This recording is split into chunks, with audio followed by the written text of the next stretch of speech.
Hola and welcome everybody to Fire Shrike Season 3 Retrospective. Hey, this is the point where we have finished the season and go back. We talked about, what the past of this Fire Shrike was. We talk about the characters, talk about what happened during the season, talk about where everybody's going to. And we had a lot of stuff happen in Season 3. First, the background recap, since we should probably always start with that, as was brought to my attention last time, and I was super unprepared for that question. Um, it started quite some time ago, where two Kasathans inherited a ship from a former Kasathan general and war hero called the Fire Shrike, and it quickly gathered a small crew of people together that they flew around and did a few missions. Just mostly inconsequential, low end, mercenary work. Uh, got involved in a couple of feuds and things here and there. Um, but as time progressed, most of the original crew sort of left, and they were replaced with a new original crew, a group far different in many ways from the original people that had joined, that had been a part of it. Um, we entered in with Slef, and we also had a couple of other characters that had joined about that time. We got Shaba Yan right around that time. Uh, and they bounced around, got involved in a feud with another space pirate called uh, see if I can get his Vames Kiln, Yeah, Captain Vames get it Kiln, right. the illusory axe, uh, and this feud went on and was so heavy duty with PR wars going back and forth, lots of fighting and taunting, to the point where the free captain stepped in and said, "Look, this is disruptive to what we're doing out here. We're just trying to steal some ships and steal some cargo, and you guys are making that hard. You're making too much noise." So they inducted both captains into the free captain's order, set up a duel, and as the more aggrieved party of the two, well, Captain Zy Volvetto wound up with a shuttlecraft that he renamed the Spitfire, and two new crew members in Ashira, the elven technomancer, and the goblin pilot Daredevil, known as Nurx. Uh, and with their stalwart crew, continued on forward. They getting involved in a mission to ostensibly, wink wink, nudge nudge, not really put down a rebellion of workers out in the colonies for this mining company, Mastodon Mining Company. Through Janice McClare, hires the Fire Shrike and says, "Hey, we've got these miners. They're kind of like giving us a problem and a hassle, and they want things, and we want you to take care of the problem for us." And sent Captain Zai out there. And upon getting to the Tabori cluster, Captain Zai and company found out that it was not quite so simple and cut and dry as all of that, and found themselves at odds with the corporate representative, and eventually with the miners themselves, strangely enough, even after dealing with a group of nihilist cultists called the Blood Accretion. Um, That was our first nuke. yeah, that was the first nuke. The first time they It nuked was the anybody. most beautiful thing Slef had ever done. And Uh, then and then moving from there, they went back to, they pretty much said, yeah, these people are all fucking assholes, we're going back to the packed worlds, we're not working for any of them. do we have However, any evil characters? do you we Sluff was evil. Well, yeah. Yeah, So we Slef had was one, chaotic. and then he died at the end. Yeah, and then all my characters are the chaotic neutral. I got people asking questions. Yes, Oh. no, we're happy to field questions. No, the one evil character, Mr. Sluff, the Yisakai mechanic, with his bucket, with his drone bucket, They carry um, grenades everywhere. carry Uh-huh. grenades everywhere. Um, What's the and the firebrand? cause the what Firebrands? firebrands? Nothing, I don't think. We don't have any firebrands. He said chaotic or evil, and then we started talking about slap, and then he said you're more like firebrands. Then I don't know what that is. Oh, a firebrand is like an upstart or someone who Ah. has like who's very like passionate and doesn't play by the Yeah. rules. Pretty sure that was slap.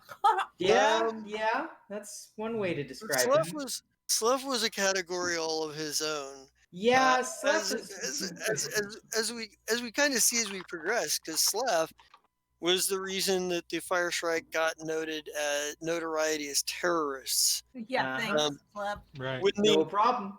when You're the the reason we're gang related. Oh. when Affiliate. true enough, the when they go back to the Pact Worlds, the Fire Shrike is like, "Hey, we're gonna do some other mercenary work and fuck these other people we were supposed to be working for." Well, Janice McClure of the Mastodon Mining Company didn't really like the fact that they broke contract and sent a few bounty hunters after them. Who And failed. and Shaba around this time finds out that her old professor, Professor Erna Braun Tallet, who had framed her for unethical experiments long ago in school at the university, had resurfaced and had some association, had been apparently kidnapped by some terrorists who liked to install cybernetics in people, and it just so happens that Erna Braun Tallet was a specialist in cybernetics. Oh. Realizing how incredibly bad this could turn out, they go on the trail. However, one member is anything but subtle. During the Mhm. investigation, Slef decides that in the middle of a mortuary, that the best distraction is a grenade, Really? thereby blowing up a fern in his attempt to blow up the receptionist. And well, I did also blow up the receptionist as well. Bucket blew up the receptionist, to be fair. Well, yeah. Ah, sick burn. Sick burn. So, To be fair, let me Bucket, take that away from you. to give you guys a mental image, imagine a isekai with, some cybernetic enhancements who Some. dresses like a jet. Well, at the end, we're not there yet. Yeah, we're Okay. not to We're where not the Sleph full, got his big paycheck. yeah, we're not full conversion yet, but imagine a isekai with He a had an couple, arm implant at the time, I yeah, think. an Yeah, that's it. Yeah. An mechanical arm arm implant who and a data dresses jack. who dresses like a janitor, and his combat drone is a janitor's cart with a grenade launcher attached to it. Yep. So great. Yep, this was Slav. I'm gonna miss Um, that crazy bastard.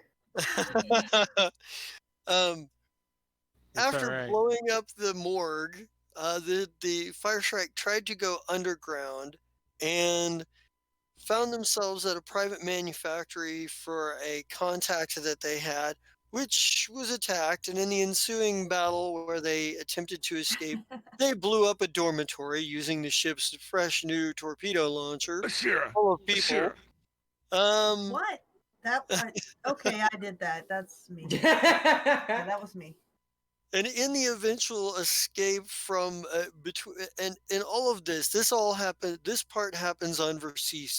So throughout Versis, the world of Versis, the Fire Shrike is setting off explosions, shooting at police, shooting at bounty hunters, blowing up dormitories, and then they leave Versis, hot on the trails of Professor Ernebron Tallet, because who knows what chaos he'll unleash, and track him to a Holovid award on Absalom Station. Well, as we're seeing as a pattern growing with the Fire Shrike, they ended up in a fight with the Next Step terrorists, which broadcasted live on the media with Bucket firing grenades indiscriminately in the Holovid Awards. That's right, As you do. Space Movie Awards, and these maniacs show up and start firing grenades and shooting at everything and setting things on fire. The second time we should have killed Sleph. Oh, Captain, you never could have killed Sleph. He had a heart of gold. Well, no, I could have killed Sleft. I just would have felt really bad about it. The I only mean, part- it was discussed on many occasions how easy my life would be as a pirate without you. Yeah. The only part of Sleft's heart that was gold was the wires in his servos. Yeah, that's Yeah. you But know that what? was A 80% fair of his point. heart. Yeah, I was gonna exactly. say, Heart of Gold. There's a reason he had the nickname the Black Rat. Yeah, that's true. He did kill a lot of people for A no lot. good reason. Yeah. Not always the people he intended to either. Just Yeah, people who happen to be in the way. I mean, like casualties of war, right? that works the first time you do it. After that, it's just you're a butcher. I'm just saying, Slef, Mm. that, or I'm just saying, Michael, that Slef was so bad that he was probably one of the people making epic T-shirts at tpublic.com. God, It's terrible. Yay. I fucking love Terrible. these memes. These are good. I love It's you, Codex. terrible.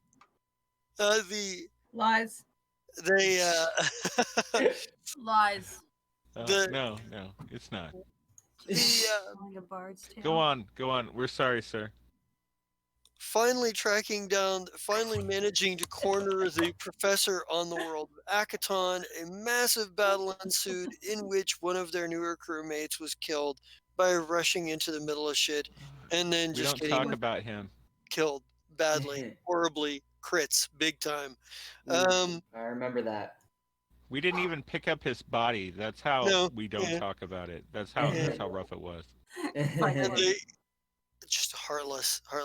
These are not your average heroes. In fact, these are not really heroes. They're just kind of the protagonists of the story. Yeah. Yes, at times we are definitely the protagonist. they I can But if you confirm that had just left us- 100%. We do, in fact, like we Bro. are the people the story is talking about. Yeah. you're in fact exactly. Yeah. Uh, But The sh- in his defense, everything he does on Starfinder sounds like a freaking bard's tale. thank um, you.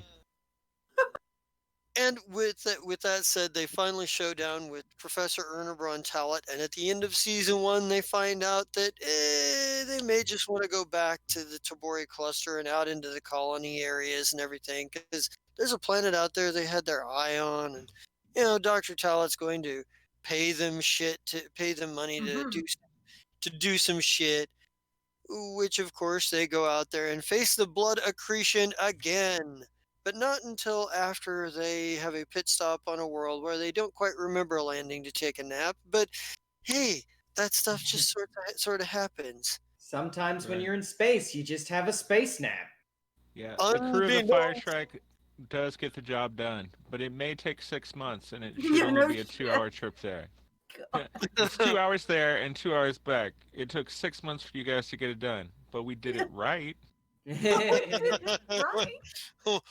There were lots This of was- explosions. That means we did it right, huh? This was an Fact. escort mission. Why is the escort full of holes?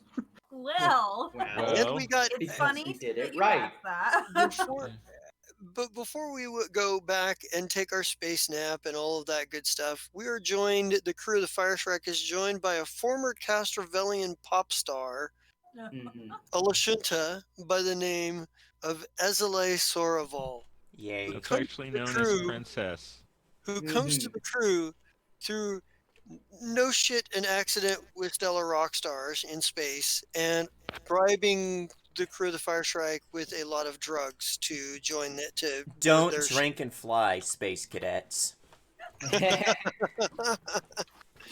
um Oh yeah, having that was the point where Shaba's addiction had gotten out of control.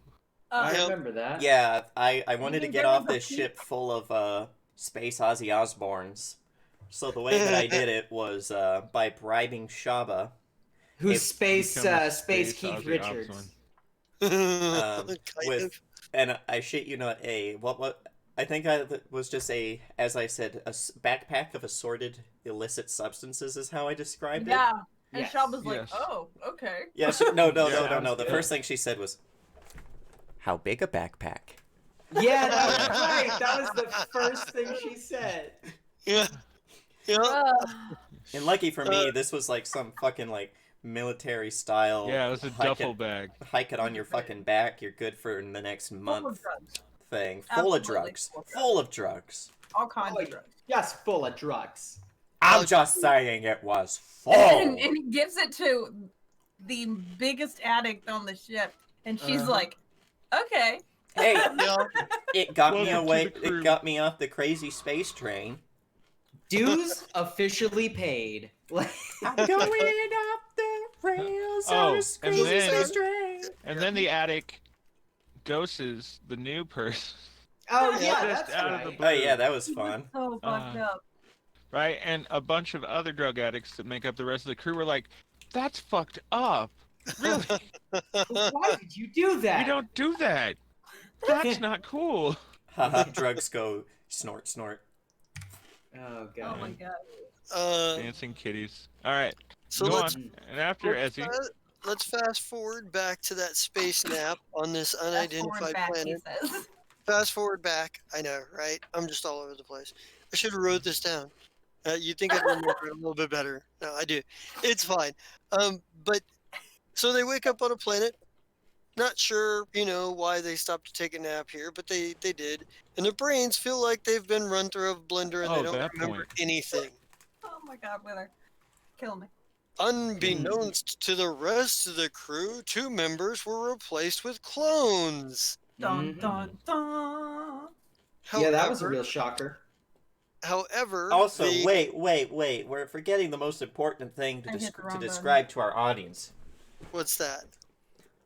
The hula hoop girls. Oh, of course. Oh, we forgot about ProSoft. My yeah, bad. because we did have. Let's talk Prosa- about ProSoft. do Had we a have to? horrible Wait. shipmate named Jessica, ProSoft. you said it was you should have wrote it down, and Wither's in my chat, and he goes, "Wait, this isn't written down." We're more free flow than that, sir. Holy shit! It's no, this it's no, This it's part not. wasn't written down. He's got lots of stuff written down. I can't. The notes are all up here, man. They're up here because I'm one of those like creative, like free thinker geniuses that kind of does God. things and wow. Yeah, just well, you're not so far Tell the behind. story. The crew did pick up a really, really evil. We forgot about Prosov. Prosov did Fuck exist that for a guy. while, and he came into the story admitting that he had done war crimes. Like, no, Oh, I'm a bad guy. Don't forget. I was one who committed mass genocide. Well, I didn't commit mass genocide, but I do remember funnest thing I do in war. Little kid was crossing street, take sniper rifle, shoot kid in kneecap. When parents come to save child, shoot parents in kneecap. When village come to save parents and little child, shoot them in head. I wish I could have met Prosov now. Oh my god. Okay, so so bad. and then the thing that actually is the only reason that we ever bring ProSoft up is because the legacy of ProSoft was at this point on all of the ships you find random hula girls. Yeah, he Oh, had, you're left like with those these little... random little hula girls. Yeah, those little like, hula girls Yeah. you see on like the dashboards of cars and movies because that's the only Yep. place they ever exist. I'm convinced Yeah. that they don't actually exist in real No life. I have one. Yeah. He put It's put not them here, but all I over have the one. ships to the point where Wait, we're pretty so- sure that they're actually self-replicating nanites because we keep I was finding more gonna of say, them. so Yeah, Twinkle finding Slep them in would pull, hidey like- holes in the walls is Yeah. Prosov's doing? Yeah, You would pull like wiring not out, and Slep's? two would pop out at No, you. no, It was hidey like a holes. Jump scare. The hidey holes are Slap. The hula girls are Prosov. Then how Yeah. did the hula girls get in the hidey holes? Because Prosov is a bastard. because the hula Oh. girls get It was into a every part of specialty the ship. spell. Yeah. ProSoft apparently found a cursed item and had it made into a hula girl. No, they're fucking never ending and they're I think infested it's in actually during a mission where he worked with the Drow, who he thought were a bunch of pussies because they weren't hardcore enough. The drow aren't hardcore enough. Christ. The only thing you're leaving out is his many wives. Oh yeah, Oh, Minnie, what is like Uh. third wife? I kill with shotgun. Oh, I made Yeah. car running over people. Like second wife, she was bitch. Yeah. And Classic this Prosov. is ProSoft. He had 5 wives and he murdered them all. So what And he- happened to this asshole? He's You still have to out run there. the ship. You remember He's how still I, there. you remember how Essie's like, I have to go off and get my revenge. It's on Oh. ProSaw. If this was Prey and those Hula Oh. girls were all mimics, we'd be so dead. Yeah. Yes. But Big as I was guy. saying, I like I'll to agree think with that that. he actually got the hula dancing girl because it's made out of the black nanites that the drow have, because those are self-replicating. So it That's actually is true. a cursed evil item. Oh God. So I've actually thought about gathering them and then like signing them and selling them. Oh, Be like Lord. sign Have an Hula actual girls. war criminal, hula girl. Yeah. Oh, you want me to wants to take buy the ProSoft Hula? signature? I can probably do Who that. wants a Hawaiian dancing girl with the signature of Joseph Mengele? Wait, I got it. So if Twinkle we, Bailey. it's just the one ship that they're on, right? Yeah. So what? So Well- here's my idea.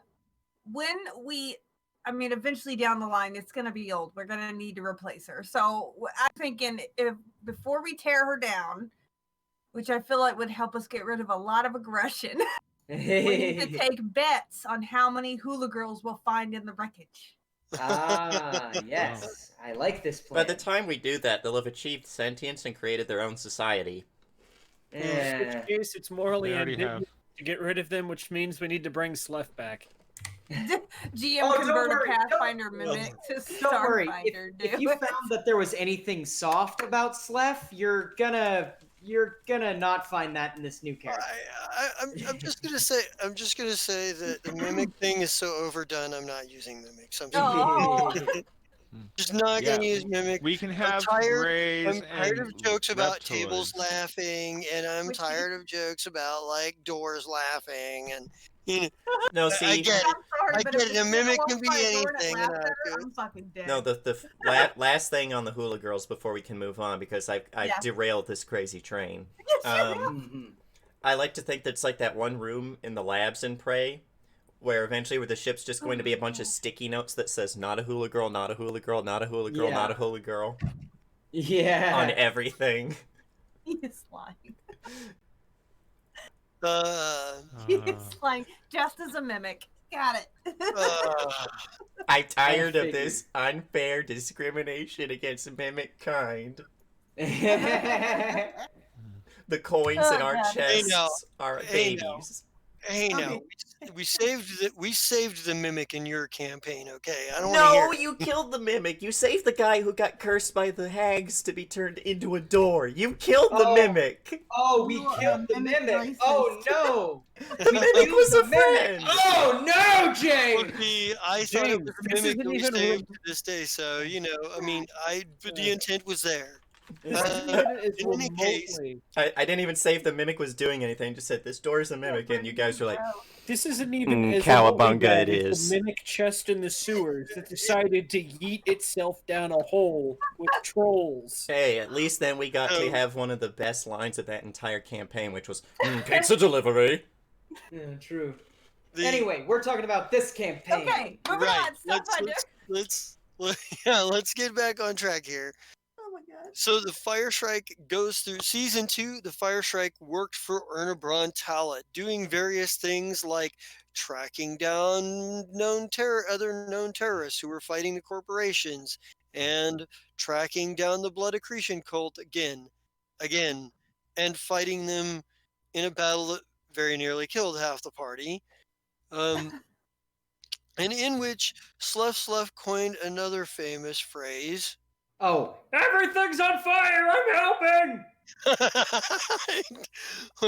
during this battle, the Sluff did what Sluff did for the battle was he sent Bucket in to get destroyed again, because he gets destroyed every fucking combat, and set buildings on fire, including the one that Captain Volvetto was fighting in. Fire Real shit. True. It's and Actual occasionally and factual. and occasionally executing an already downed and dying Blood Accretion member with his flamethrower. Yeah, that was a good time. I had a good time doing that. His contribution to the battle. But little did everyone know, that Sluff was actually working behind their back, doing secret jobs for the professor, for the Dr. Talent, Bum um, bum bum. hiding information, stealing and hiding information that the doctor didn't want the rest of the crew to know about, doing implanting kill switch devices in people's heads and things of that nature. Not the crew's, but other people's. You know, and the reason for this was because, well, a friend of Slef's that he thought was long dead was in the possession of the doctor, and Dun, dun, that dun, was his dun. leverage. And that was his leverage to get Slef to on board. Even As though a, Sluff should have known that the captain would have been like, all right, let's do this and get your friend back. Yeah, but also better drama, you know. yeah, you know, I know. the and It still the doesn't make it less fun. oh, it does make it less fun. Uh, but by the time this comes around, eventually Ezzy has been slowly figuring out that something's going on with Slef. While both Ashira and Ezzy are prone to some space sickness they just can't figure out. Space AIDS. And well, Spades. Space Spades. AIDS. including Ashira passing out in front of a potential contact in the Yeah. middle of the street. And Yeah, that wasn't very good, was it? and well, it turned out in you guys' No, favor. but they took my blood after. Well, they Hmm. kind of, yeah, they figured out who you were. But that's okay, because somebody was impersonating you at that point. too. And I smacked that bitch. And I just want everybody to realize here that there is something meta going on here that we will explain in a bit.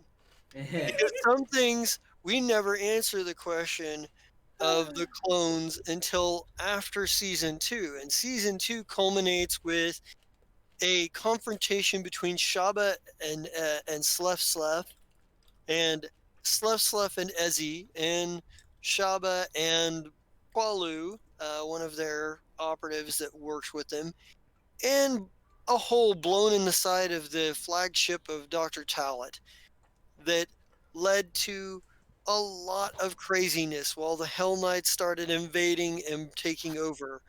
Um, Ashira was killed by an old rival of hers, her oldest enemy, Captain Cervantic Cordrum, who's now a member of the Hell Knights. And the whole crew is separated as the shadow of Ever comes across apart at the seams. Some jump on emergency shuttles with Dr. Talent. Some wind up floating off into in escape pods. Some leave on the ship. But between season 2 and season 3, 6 months go by. And when we come back, we found out that the captain had been in prison in a local backwater prison for several months. And we found that Ezzy, with his health continuing to deteriorate, had gotten multiple implants, necrographs, and what have you, and had turned into a very violent anti-corporate terrorist with a large terrorist organization under his sort of stewardship. Lots of terror cells everywhere. Mhm. And we came back and we kind of found out along season 3 a number of things, and we find out that a mysterious figure. We meet Lysen, who meets up with a mysterious figure on a planet, and takes that mysterious figure with her, and they eventually meet up with Sluff, who is out in the galaxy looking for his crew, having managed to kick loose. And we find we find most of the Fire Shrike still operating and working together, mourning the death of Ashira, mourning, and at each other's throats, real tense and angry about, what happened. Cordrum is parading Ashira's body around, showing it off as that what happens to anyone who defies the law and order in this sector, and calling out Captain Zai. Uh, and Captain Zai and the crew, uh, tracing down leads, trying to find each other, do manage to get back together. And Ezzy is on his last leg as they go to investigate the site where all of their memories started getting kind of fuddled up, only to find that Ezzy, in his last gasping breath, as he charges ahead of the rest of the crew, finds a vat of gooey purple liquid and sees something floating around inside, opens it, pulls the lid off, and sees Ezele Sorval floating in there, and then dies. The rest of the crew. Hmm? So Withers says he can't tell if we're villains or not, which is a complicated question. Yeah, I would agree. That's a very complicated question, and I appreciate the nuance of it. What The answer is? yes. That is on purpose. That is actually on purpose. That is stylistically on purpose, because no one is ever so purely good or so purely evil. And one of the things I like about the sci-fi trope, is that it's usually a group of misfits that have no business whatsoever being involved in epic events that somehow get swept up in them. And are they heroes? Are they villains? This is kind of for you to decide, because you could see this in any way. Were Ashira and Nurk's villains for recklessly using a ship grade torpedo launcher in a manufactory with people around? Or In the were they United States simply of careless? America, Just probably. good old Tuesday fun. Do Was Clone Ezeli a bad guy for going no Russian on an entire spaceport full of civilians? Actually, probably yes. I mean, a lot of these characters have done good and bad. As you sort of find out towards the end of season 3, that a lot of these things that they're up to interpretation. Ultimately, these are people who are trying to make a living in the space lanes, but the fates kind of get in their way, and their own decisions kind of get in their own way, because actions have consequences. You don't just start shooting up the Holovid Awards and not get labeled as terrorists. True. It kind of, especially when there's live feed and Slav. going on. Yes. Slav.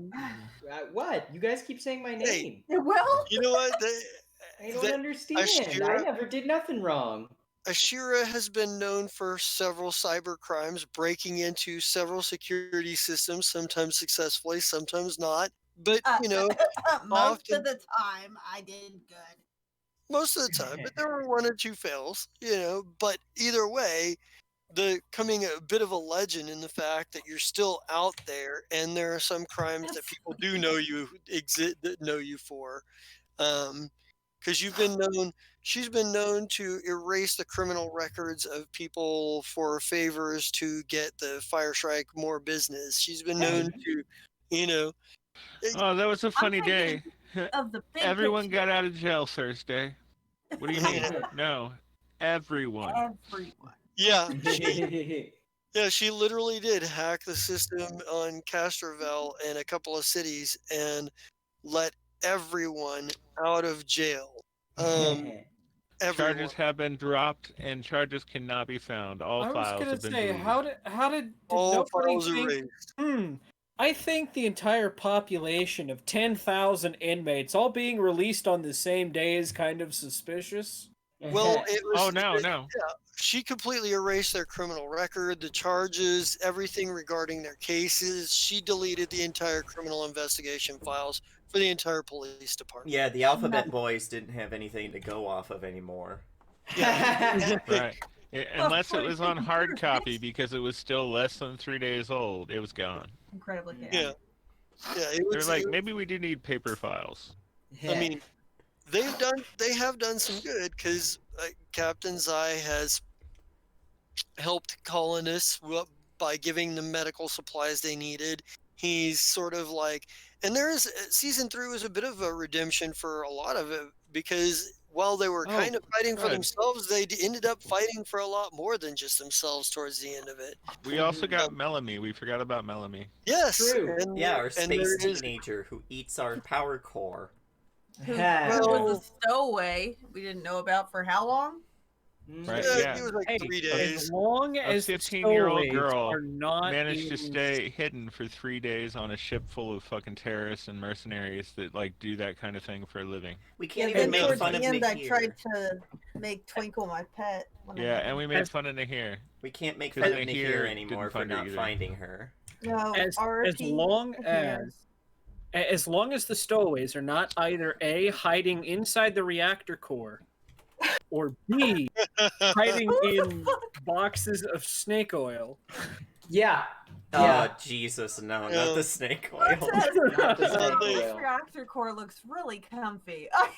They yeah. The person who eats the reactor core might be like, I'm just gonna sleep in my soup.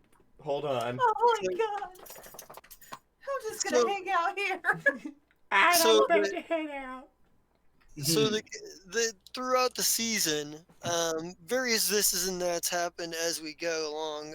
We find out that both Ashira and Ezzy were clones, had been clones for quite some time, and the mysterious stranger that Lysin, the Strix soldier, met and that Slef met was actually the original No. Ashira. With Yeah, some the fake actual memories original. on top of her brain. Yep. Actually, that's a good question. None of It you is a said, good- are you any of you good? Like good? Good aligned characters. Esley was neutral good. That's I was true. gonna that's At say- least he true. started off Ezzy. that way anyway. The And- actual Ezzy, not clone Ezzy. His that clone went was bad. evil as fuck. Yeah, Yeah. Clone Ezzy was Captain- neutral evil. Yeah, clone Captain's Ezzy. Eye is neutral good, leaning towards evil. Yeah. They have a couple of NPC crew members. Good. I know, right? There's I'm not actually listed as neutral good. I was just trying to say what he actually is. But he's also an alcoholic, so he's often swayed by how much liquor he has in his system too. So Chaotic alcoholic. either way, Chaotic alcohol. Chaotic alcohol. Sounds about right. As I a like lot it. of people on this channel. Worst alignment I kind ever. of, and they kind of. Oh, fuck. I like it, but not enough to do it. No. We find out that the Okay. Ezzy and Ashira had been clones all this time, and this new mysterious stranger calling herself Drea was actually Ashira, and she has trouble getting her memories getting back until Slef says something about fire, and helping. Then I start having these nightmares and flashbacks and shit. hmm Mhm. Yeah. We call those Yeah. hot flashes. Slef causes more problems. And What? the What did you laugh at? Chaotic American? oh god. I like it. He's- No, we didn't ever liberate anybody. Invade. Oil isn't that important in space, guys. Come on. No, it would be for star medals. Yeah, I mean, I Which diagnose you with incidentally- terrorism. which incidentally does tie into this planet that Zai is interested in because they found a vein of Jezit ore, which allows them to make better magical shit. Yeah. But along the way we meet Twinkle Bailey, who is gotten One of the himself last ones. has gotten himself into a ship headed out for the colonies with a guy named Arturo Aramel III, a sometimes adventurer, sometimes sometimes captain of industry type of character who's into xenoarchaeology, where Twinkle hides on this guy's ship, then on his planet, right under the guy, in plain sight. Because Aramel kind of likes him. His assistant less so. Less so. Fuck off. And finds As much as that guy likes him, his assistant hates him an equal amount. oh yeah, 'cause his assistant knows Twinkle's full of shit. He's like, he's a stowaway. Why are you? Aramel's like, because no, he's- he's Shut up on and the listen to list. your He's boss, good. pony Fine." boy. Because he's downright bully. He's Gee. boy. He's a good chap. That one. He's rather giving. Yeah. They. But yeah. Twinkle, meanwhile's behind his back. Shut up and listen to him. Ah, now where is my absinthe and ether? They have. Along the way, they do a few things for a member of the Mastodon Mining Company who's not afraid to go against her. Well, who's not afraid to do some deals behind her boss's back. One, Bettina Klemlin. They meet Arturo Aramal III, who also works for the same people, and he doesn't. He's kind of does this thing where he's like, I don't really listen because I don't have to. You know. They meet Also, some I good. thought of another evil character that we have. Vector is technically evil, right? I don't remember. He's an NPC. I don't remember what his alignment technically is. It might be. NPC lives do matter, though. Yes. Lawful case robot. In case you guys are wondering, the crew does have several NPC crew members because they have multiple ships and they have a lot of crew positions to fill. So sometimes they have a number of people that travel with them, and they tend to pick these people up all over. They've picked up an Osharu scientist that used to work for Ernabron Tella. They've picked up a halfling space pirate who is learning that the sort of like cultural insensitivities that he had were not so great. Yeah, fuck that guy. He's Right. an out and out racist. And we also forgot about the prisoner that we had, who was the first guest. That's right. I don't remember And- that. I don't think he's necessarily important to the overall plot, though. I think it's more I the don't know. fact It's I think- something that happened along the way.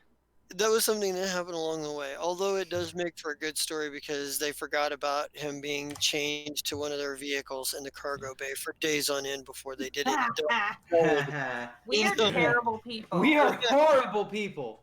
Yeah, it was bad enough that when we realized it, I pretended that I was there to help at first, and then knocked him back out and drug him to the brand new rig, like across the whole fucking place because it was on another section, and then put him in the brig, and then we forgot about him again for like another 7 days. And the only reason he lived is because another one of our NPCs started Nerd. learning how to cook about that time.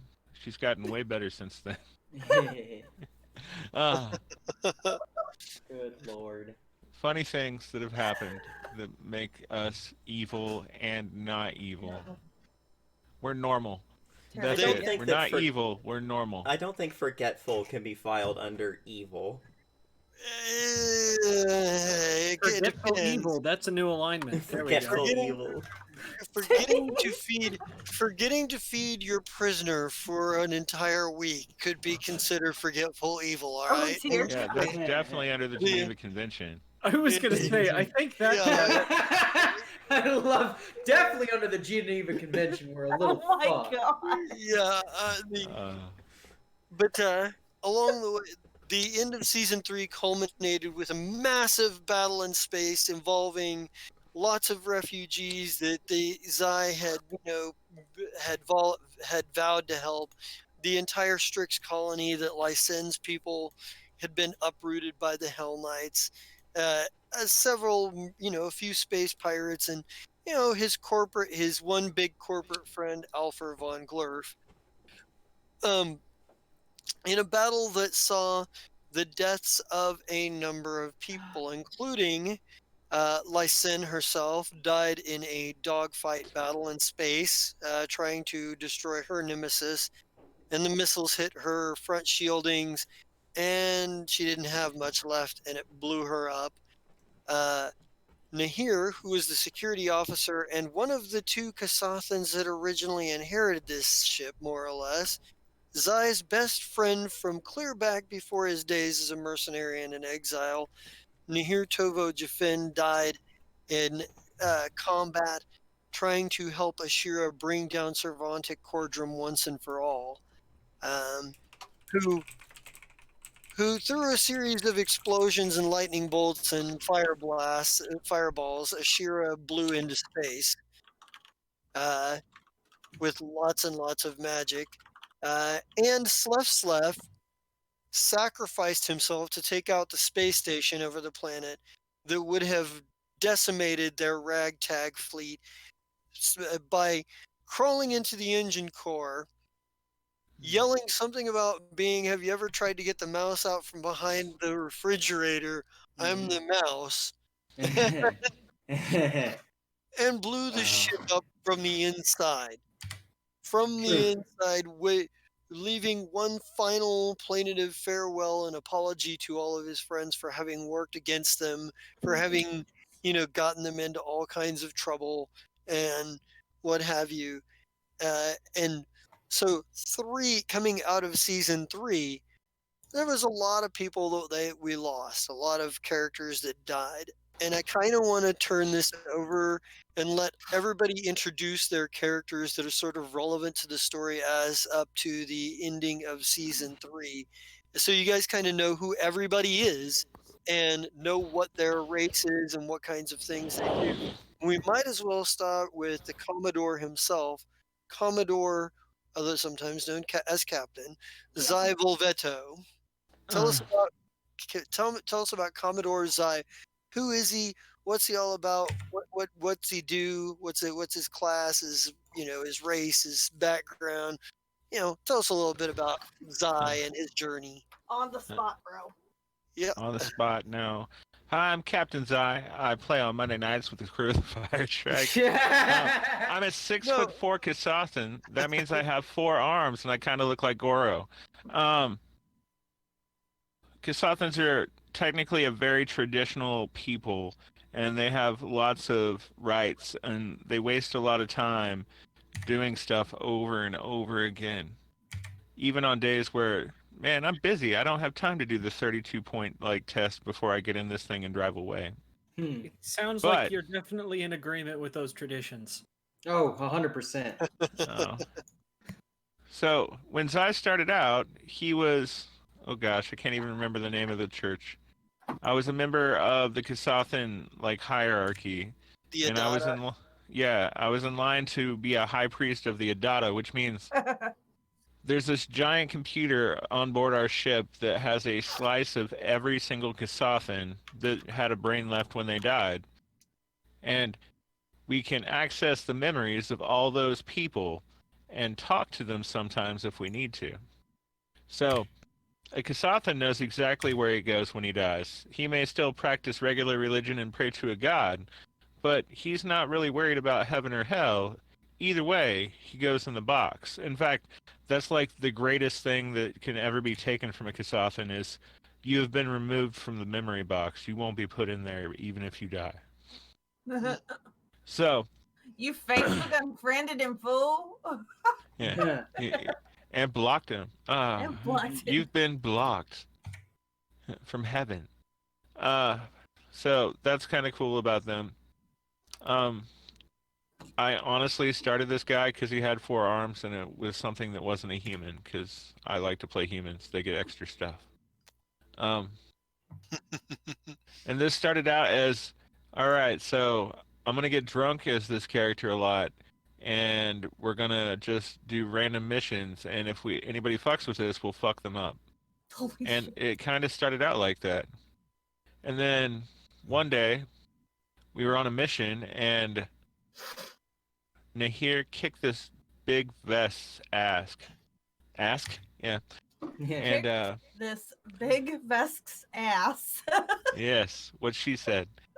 So he tried to be scary afterwards and intimidate the other guys that were there, and utterly and completely failed.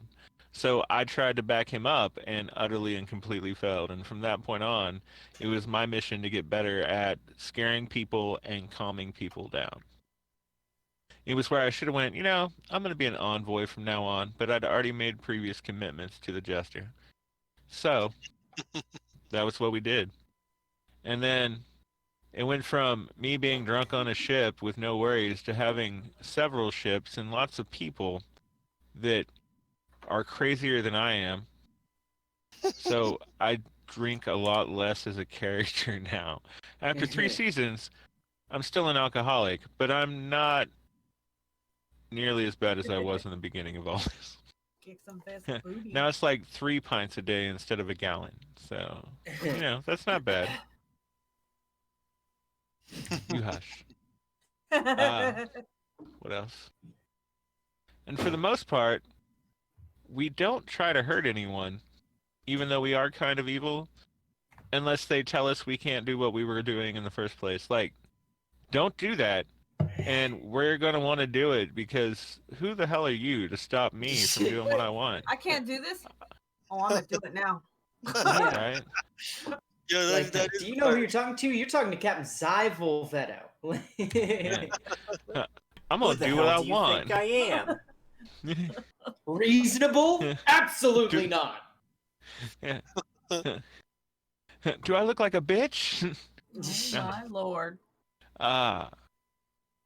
But yeah, we have a lot of fun. I mean, this is 100 episodes here, but the Jester and I have at least 20 more to that when this was still just tabletop. And then we got all these great people, some of which, of course, aren't here tonight. Mhm. Fuck you, Brian. I'm glad you have family stuff to do, but I wish you were here. But yeah, we got all these great people because for some reason we couldn't get this to take off as a tabletop game where we live. And the Jester one day is like, "Hey man, I want to do this thing online," and I was like, "Okay, but I get to keep Nahir." And I mean, let's be real. Our Yeah. hometown is super fucking small. True. well, and everybody has lives, but I'm glad this has worked out. I mean, it has to be good if we're coming back 100 weeks later. Yeah. Oh yeah. The Jester puts in a ridiculous amount of effort because he has no life.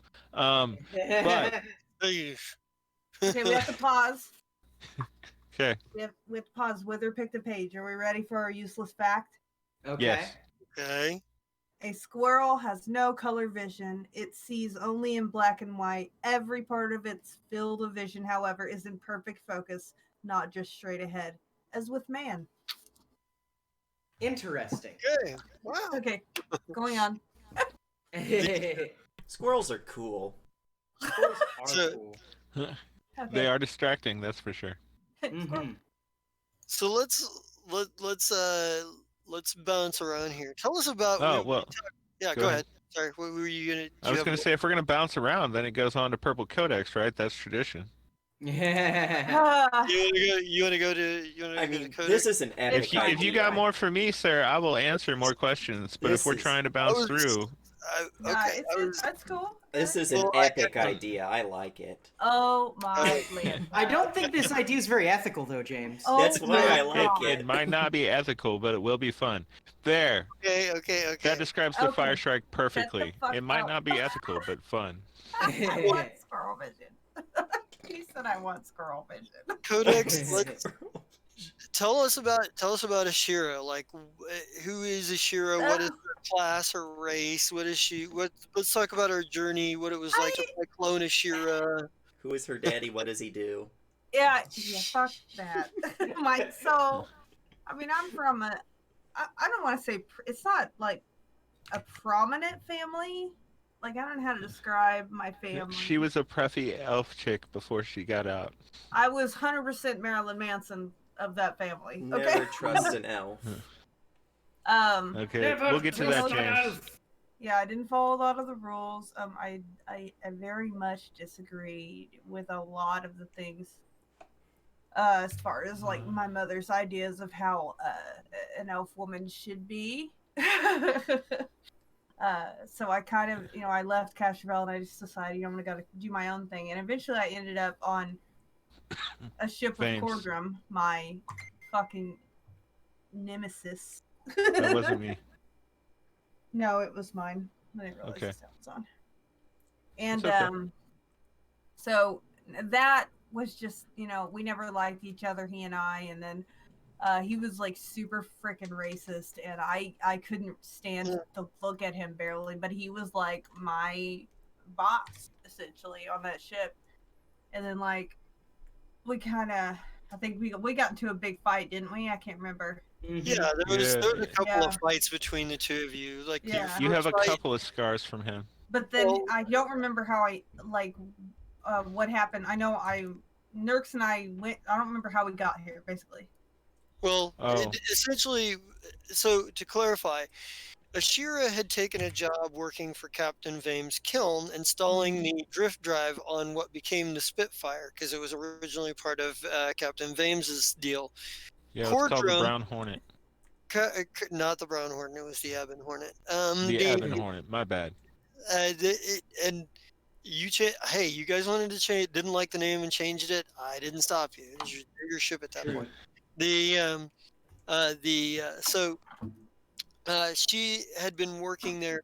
Cordrum at the time was working as sort of their their security chief, and I think the first time they got into it, Ashira busted a coffee mug over his eye, which is why he's got a scar over his Yeah. left eye.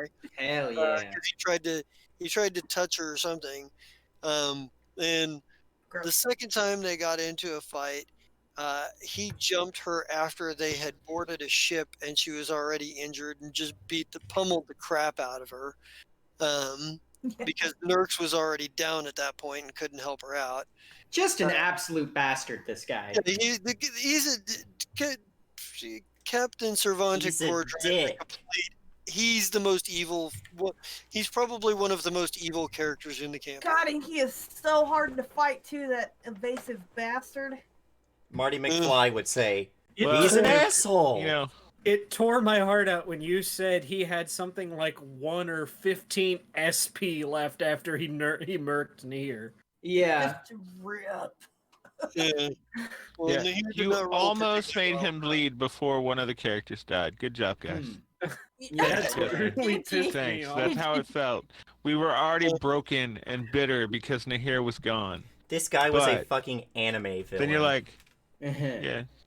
I know how to Anyway, kill them though. It just takes garlic water. When you do finally get when you are finally high enough level to just be Yeah. able to beat him one-on-one, though, you're gonna feel real good about it. Oh yeah, baby, I'm waiting. Oh yeah. It's a good Right. thing. What is the good thing Now about you have a returning secondary villains? vendetta. Yeah. Wither would like to know what SP is. Stamina Okay, Stamina points. points. So Starfinder does stamina points and hit points. Stamina points is like if you watch a movie, you see the hero get into a ridiculous amount of fights, and then like after almost all of them, they kind of shake it off and they're back in it again.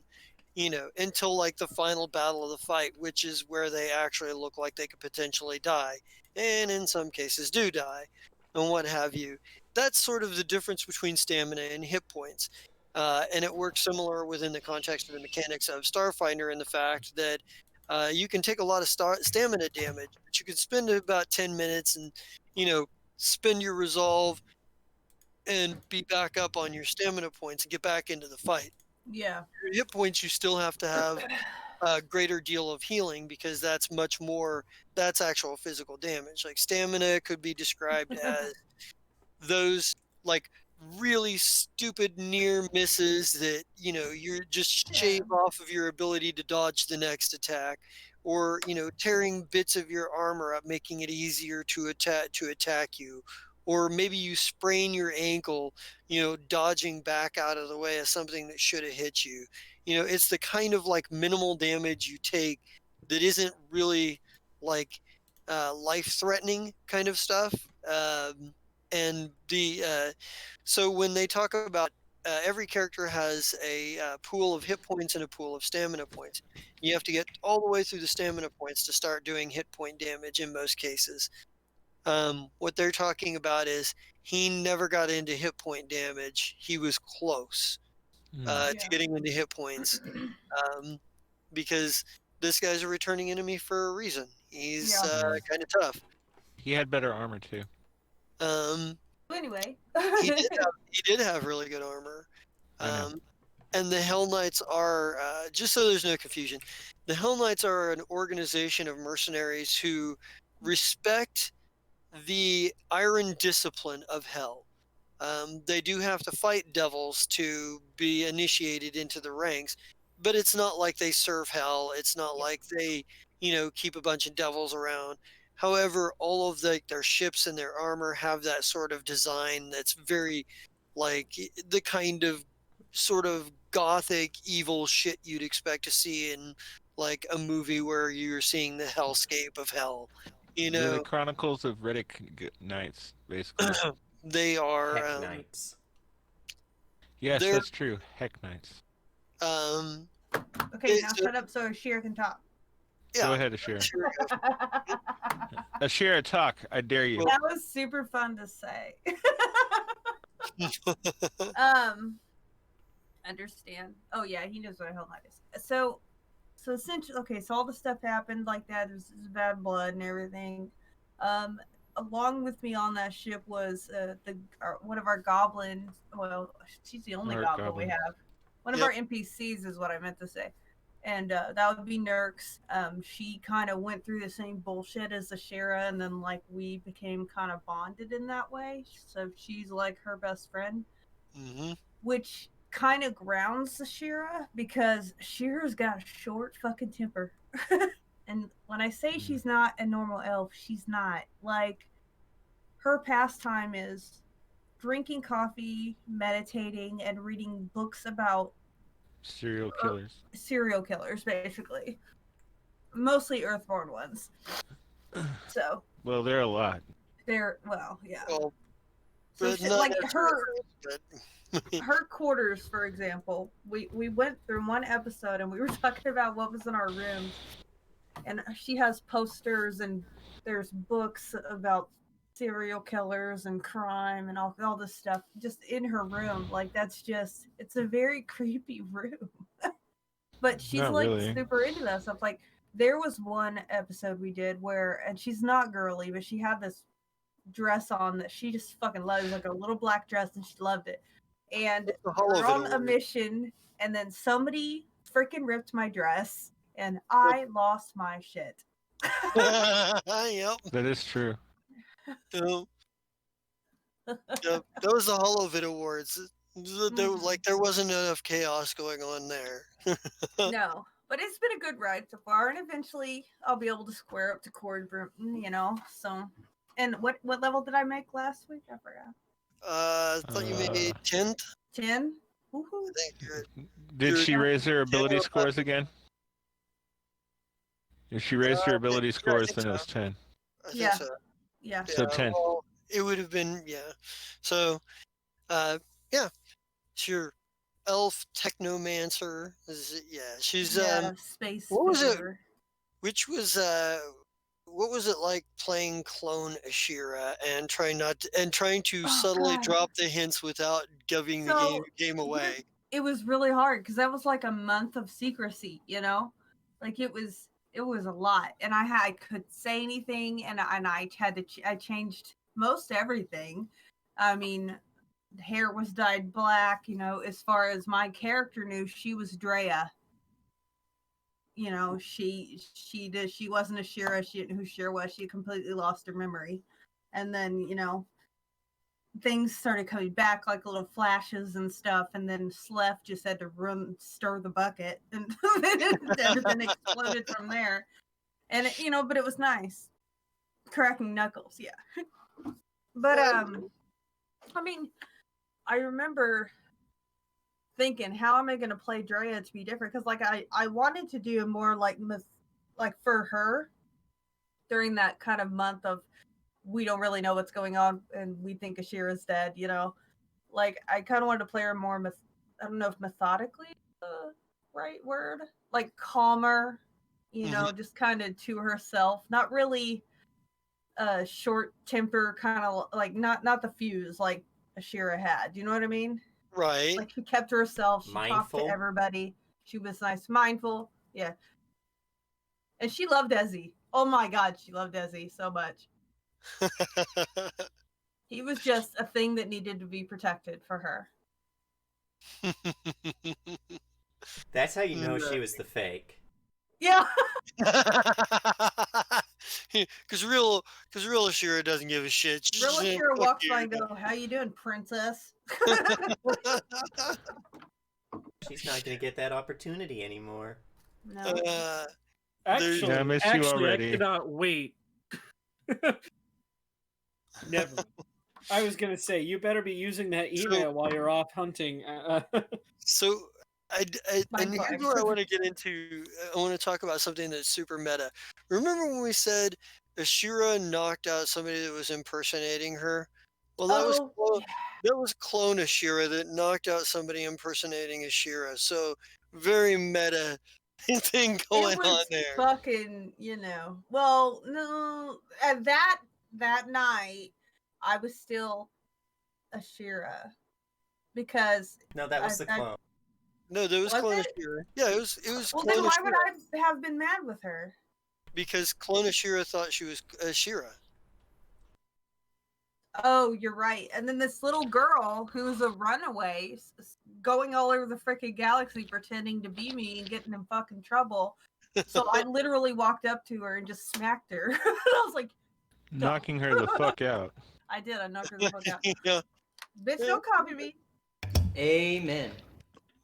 Yeah, there's and I gotta say that was real challenging for those of you out there not familiar. The two characters that became clones, the two players that were playing clone versions of themselves, we kept this completely under wraps.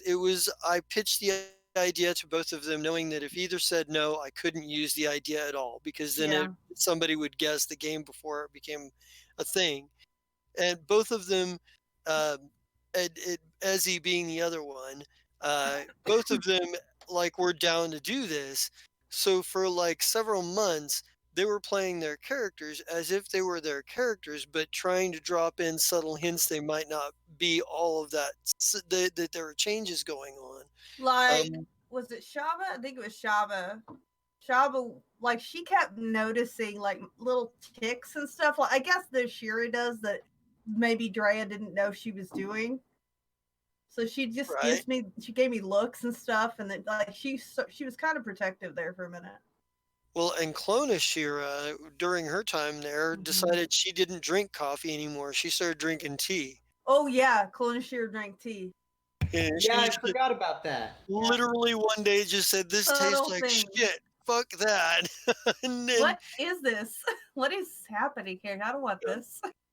Yeah, I'm so surprised that nobody caught that one. That was so good. I was like, "Oh man!" I was like, "Is it too much? Is it too much?" Nope, nobody got it. Nope. It'll make Players sense are to them idiots. more later. It'll make it so much sense to them later, but Ezzy's was over the top where it was like, "My goddess has abandoned me. I'm going to worship the god of the end times, baby." And everyone's like, went "This is straight normal." into depression and just dove right in. It was like, friendship with Desna ended. Friendship with Grotus begins. And everyone was like, the cleric's not worshiping his god anymore. like, what That's just fine, happened? whatever. It's fine, whatever. Fucking princess. Fucking princess. We just figured you had some shit to work through, man. So Okay, yeah, okay. Is that like when the person who used to I don't know, say One Republic or some other, that kind of band suddenly starts listening to Pantera and nothing but, and you're just like, it's just got some shit to work out. It's just a phase. It's But, just a phase. Wait, real quick. The Computer King, who sounds like a pretty cool guy. Do we know that guy? Yeah, I think so. I think doesn't he run something on Wednesdays? I can't remember. Oh yeah, it's that game where we play a bunch of super good guys that have never done anything morally questionable in their whole life. Yeah, Except, exactly. murder, Nothing but- kidnapping, child abduction. Beating up a guy for touching a mob boss's daughter. Okay, would that be assault or battery? Because Both? Oh, no. Crash. So But anyway, he has a Attempted question. manslaughter, I believe is what you're Yes. saying. Oh, we weren't trying to kill him. We were just putting him in his place. But anyway, he has a question. Who would win in a battle royale of all the PCs? And that's a good question. oh god. If a cleric has switched gods and no one else cares, that's an issue. You're probably not wrong. Right? No shit.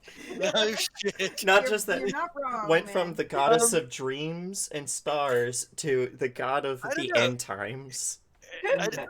I I don't know. I would have Man, to I was say in prison for 6 months. I missed some of that. We're just an easygoing crew. We're like, it's Um, whatever makes you happy, man. I think Zai would win just from a straight up level advantage, but also Shaba could kick some fucking ass because God, Shaba is Shaba's a badass. crazy. Shaba would be if we all botched our saves, Shaba would murder everyone because wizards, technomancers, whatever you want to call them, are bullshit. As long as you're not making saves. I'm giving you a super dirty look, James. Rogue Grey Fox adds a good stipulation is, do they get prep time?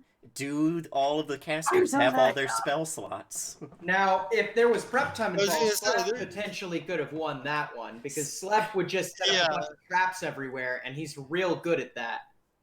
the thing is, and that is a very good question because it does depend on the situation. If Slef has home turf advantage to prep the field, he might win. In a straight up fight, Slef is hot garbage. Yeah, But in Yeah, terms and of- like, are my snipers at sniping distance? Is this a melee battle? Yeah, like, does are we Twink- naked or do we have our armor on? Do we all have spell slots? but in a, Where Did it- are we did- exactly? I think Did the one idea- guy create all your armor and have loopholes in it? Well, I think basically the idea of it being a battle royal basically says you start off with all of your abilities on a spot where nobody has had a chance to set it up yet, and everybody sets up in different places. So what if we just everybody- took the fire strike and just hid on the fire? Yeah, here's the No. thing. Twinkle and I Esley blew up would the fire not- strike and built a new one. Twinkle and Esley are not going to sit around and like straight up fight anybody. No, no, they're going to Well- hide. The cleric Well, is and Esley could theoretically win just by outlasting everyone because he's the only one with healing. You can Well, come find me, and then when you do, you will receive a double barrel shotgun to the face. so Okay. Twinkle is an operative, so he gets that trick attack if he is put to it, and should be able to make that trick attack land on most of the crew outside of possibly Zai. That might be the Yeah. toughest one to make the skill check on for the trick attack. But otherwise, operatives do ridiculous damage on those trick attacks. Those trick attacks add easily 2/3. Well, I mean, 100 to Well- 200% on top of the original damage. So you know, And then, of course, Zai has that whole chance to just, even if you kill him, you still die because you can't make your radiation sickness saves. Yeah. Yeah, but you've Yeah. also got to remember that Esley can also turn into a star which blinds everybody and fly. Yeah. Mm. And Zai can become a star and suck you towards him with his own gravitational pull. Man, yeah, everyone's all about stars. I just like blowing shit up. right? I blow Slow's shit just up all too. about the explosives. And you Esley's know. got the one thing that we have found out in this Oh. campaign fucks over Twinkle. That's whole person. Ha! Yeah, well, I just heard that fucking know noise what? of made Gunner. You know what? hey, I wouldn't laugh too hard, as he has the one thing that stopped Slef too: fear. Fear. Yeah, Yeah. if all of you rolled bad and we're all like in a fucking scrum, you know, a mosh pit together, all of you would get feared, and then Ezzy would win, just beating you all up as you're running away. Ezzy doesn't deserve to win, though. Honestly, and the only reason for that is that a princess shouldn't get her hands dirty. And He honestly, doesn't. He's using magic. And honestly, Ashira and Shaba have massive advantages if they can keep their distance, because both of them have arcing surge and the what is the analog for fireball here? I just call it Big Boom Battery. Whatever. Yeah. They basically as have far as it lightning bolts and goes- fireballs. So I mean, Dark matter. I have a plus 12 to will, so. There's always a chance you nat one. Right, but then there's always a chance that I nat 20 and your head goes flying off your body. I don't That think doesn't- that's how fear that's- works. Yeah. either way, Zai I'm has not a afraid. Either way, Zai has a statistical advantage because technically that Zai is higher level than the rest of the party. Mm. Maybe we would all Because just gang up on Sai first. the original character. Would it make you feel better if I took off my regular armor and just wore my, Solaran armor? Oh boy. the Wow, wow, wow, wow. How But good you are you realize guys at closing? I'm going to with roll a that? bunch of ones if I'm fighting crewmates anyway. So What'd you say, Sheer? He said, "How good are you guys at closing distance?" it ooh, depends. Slef could cover a lot of ground. So can Yeah, Nahir. he's Jet Dash Nahir- boy. Although Slef covered ground going away from the fight more often than Nahir, when he was alive, could get you if you were 95 feet away. He could get to you in one round and attack you. But At regular speed, yeah. at his regular speed, Twinkle is what is Twinkle's speed at now? 60 feet. Yeah, so Twinkle can go 60 feet in a round. I The can shoot that average- far. Your average base speed is 30. So if you think most people move at 30 feet in a round, Twinkle's double that, and here was triple that. And Slef's ability to jet dash is essentially 4 times what anybody else is going to be able to run when he Yeah, runs. like 120 feet, I think, is what it was. What Yeah, were your guys' however- reach? The reach, Nahir always had extra reach because he used a pole weapon most of the time, which is why he could hit the extra 5 feet on the 90 feet run. Okay, so you had an extra 5 feet. So Esley would still be fine because he can move half his speed as a flight speed when he's doing starlight form. So So he would just go straight up.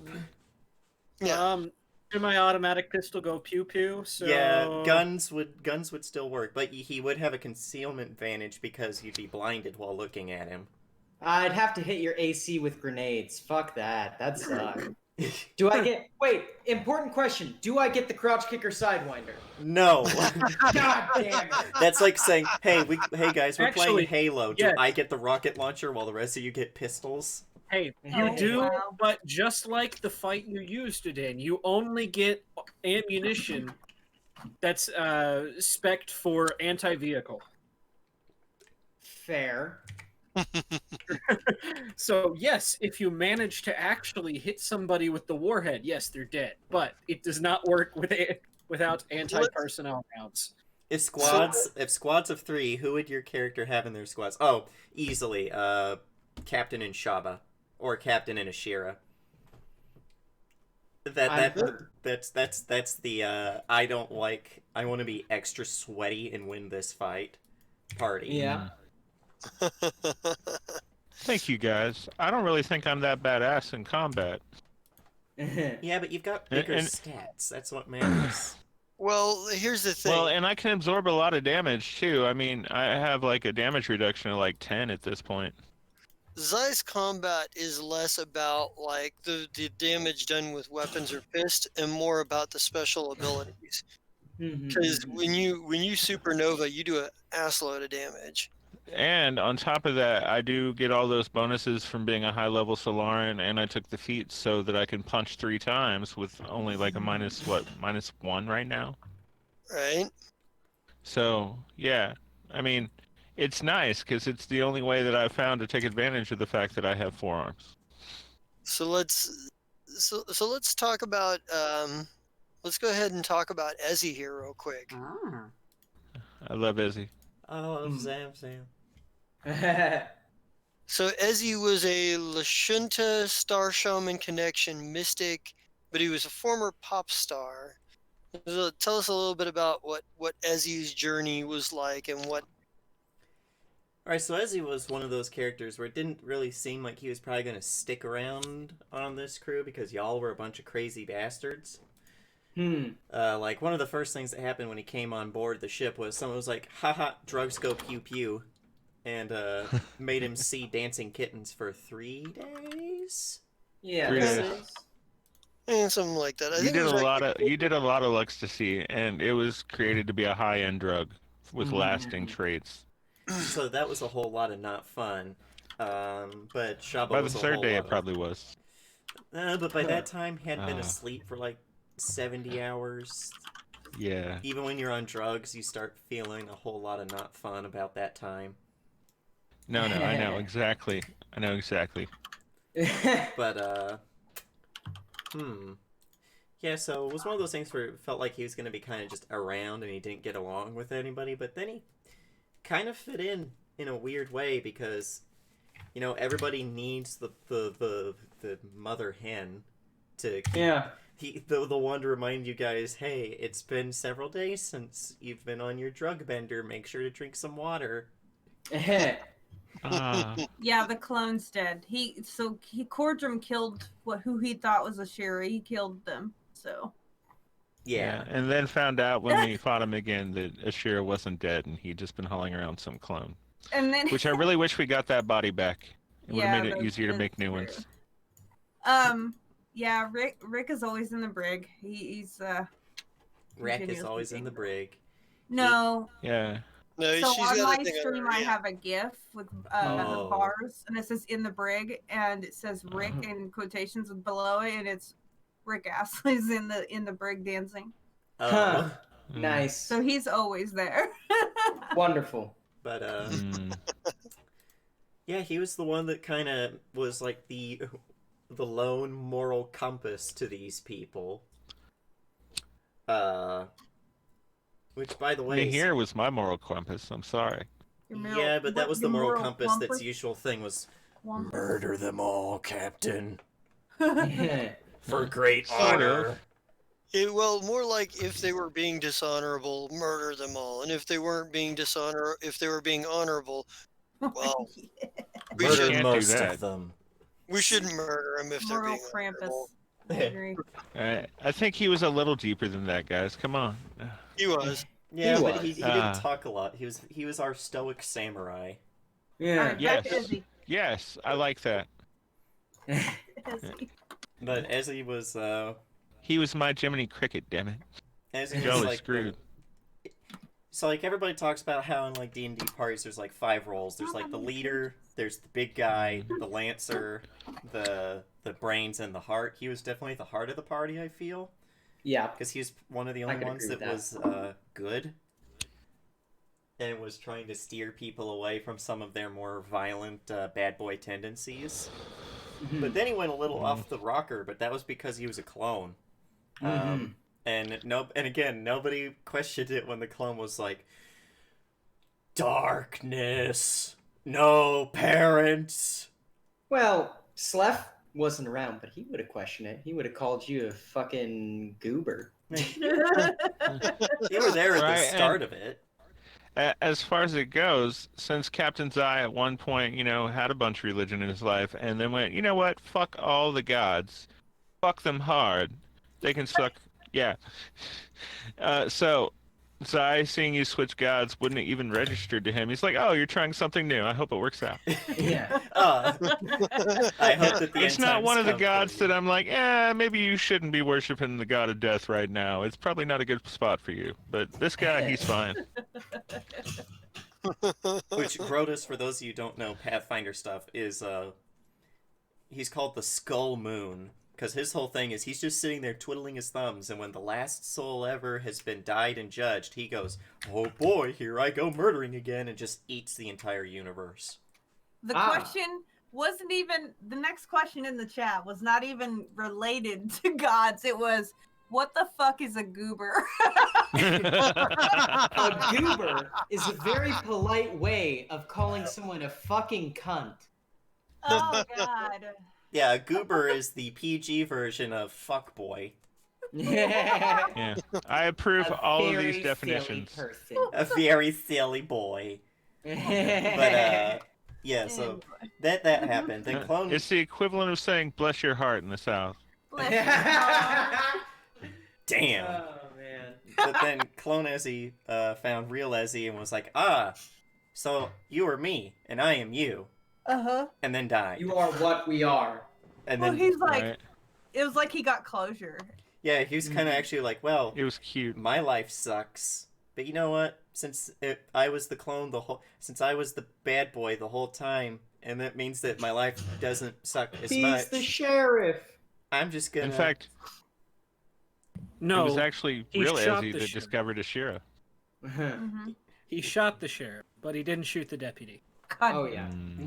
And then he found out that he hadn't shot the sheriff. Well, he was the one that shot the sheriff, but the real him hadn't shot the sheriff, which means the real him could go on and actually shoot the deputy. Or okay, this metaphor's been tortured. Yeah, we're done. Yeah. He died. Other Ezzy came back and was like, purpose in life again, I see. I'm going to be the moral compass for everybody other than the captain because the captain has Nahir. And then, meanwhile, Sleph's like, ha ha! I'm gonna just sit here and kill myself eventually. And then Twinkle Bailey came along, who is like the only other person who's got like, who's not Moral like sort of compass. compunctions. amoral in their body,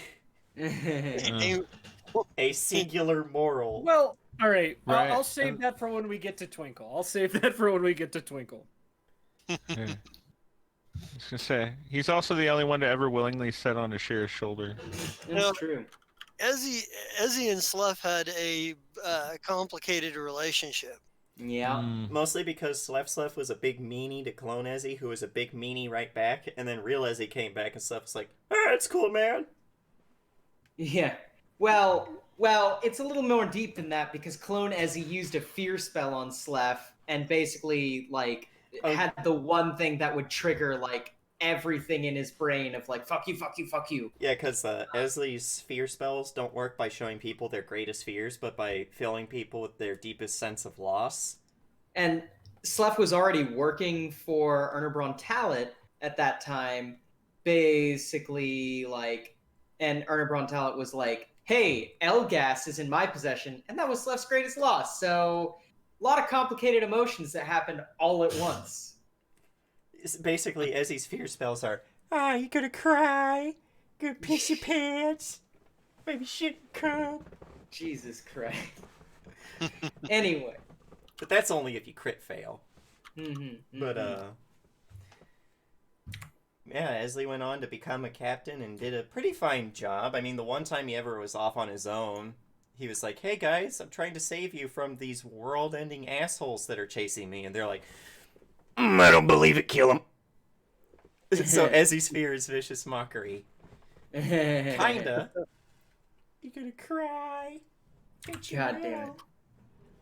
But, yeah. Loser says what? But, yeah. James. Tried his best, but just didn't fit in and had some own things of his to do. So he's off doing Star Shaman things, and now he's gonna be replaced by someone more cool and less ethical. You know, That sounds Yeah, like you'll have what's his face from whatever kids TV show. How do you do, my fellow kids? How do you do, my fellow kids? Oh, man. I am Steve the Buscemi. cooler Ezzy. yeah, Ezzy, the cooler Ezzy. Well, this one's a human, so he's probably gonna get murdered by everyone on the ship. Because they have a distinct distrust for any humans that have been on the ship. Yeah. that's not necessarily true. They had a few. Zai at least had a couple of at least one human crew member that. Hugh Uh, Crew. His name is Kelvam. Yep. He was a good friend. Yeah, but they also had Prosov, who was a human. Yeah. And that We stains distinctly don't everything. trust new crew. I mean, Twinkle technically is just now getting to the point where I don't like hate him because he's so happy. No, but you did trap him in indentured servitude. Yeah, true. Yeah, mean- that's true. He does still owe me a lot of money. Yeah, I should but double that you amount haven't- because it's a Slef original. You haven't asked for the money yet, so he's just No, we haven't got paid either. yeah. When do we get paid in this game? Good question. About every 6 months. When you actually take on a job that from somebody that's going to pay you, you've been pursuing your personal interests so far for a while. We do spend a lot of time doing our own thing. Like, we have other jobs that we could technically do, but we're in the middle of our own thing. And technically, we're not out of money, and we're fairly self-sufficient. It's not like we can't make a bunch of drugs and drop them off somewhere for a little bit of credits. I mean, especially And- with some stuff coming up. It's Well, gonna yeah, be that too. But as far as it goes,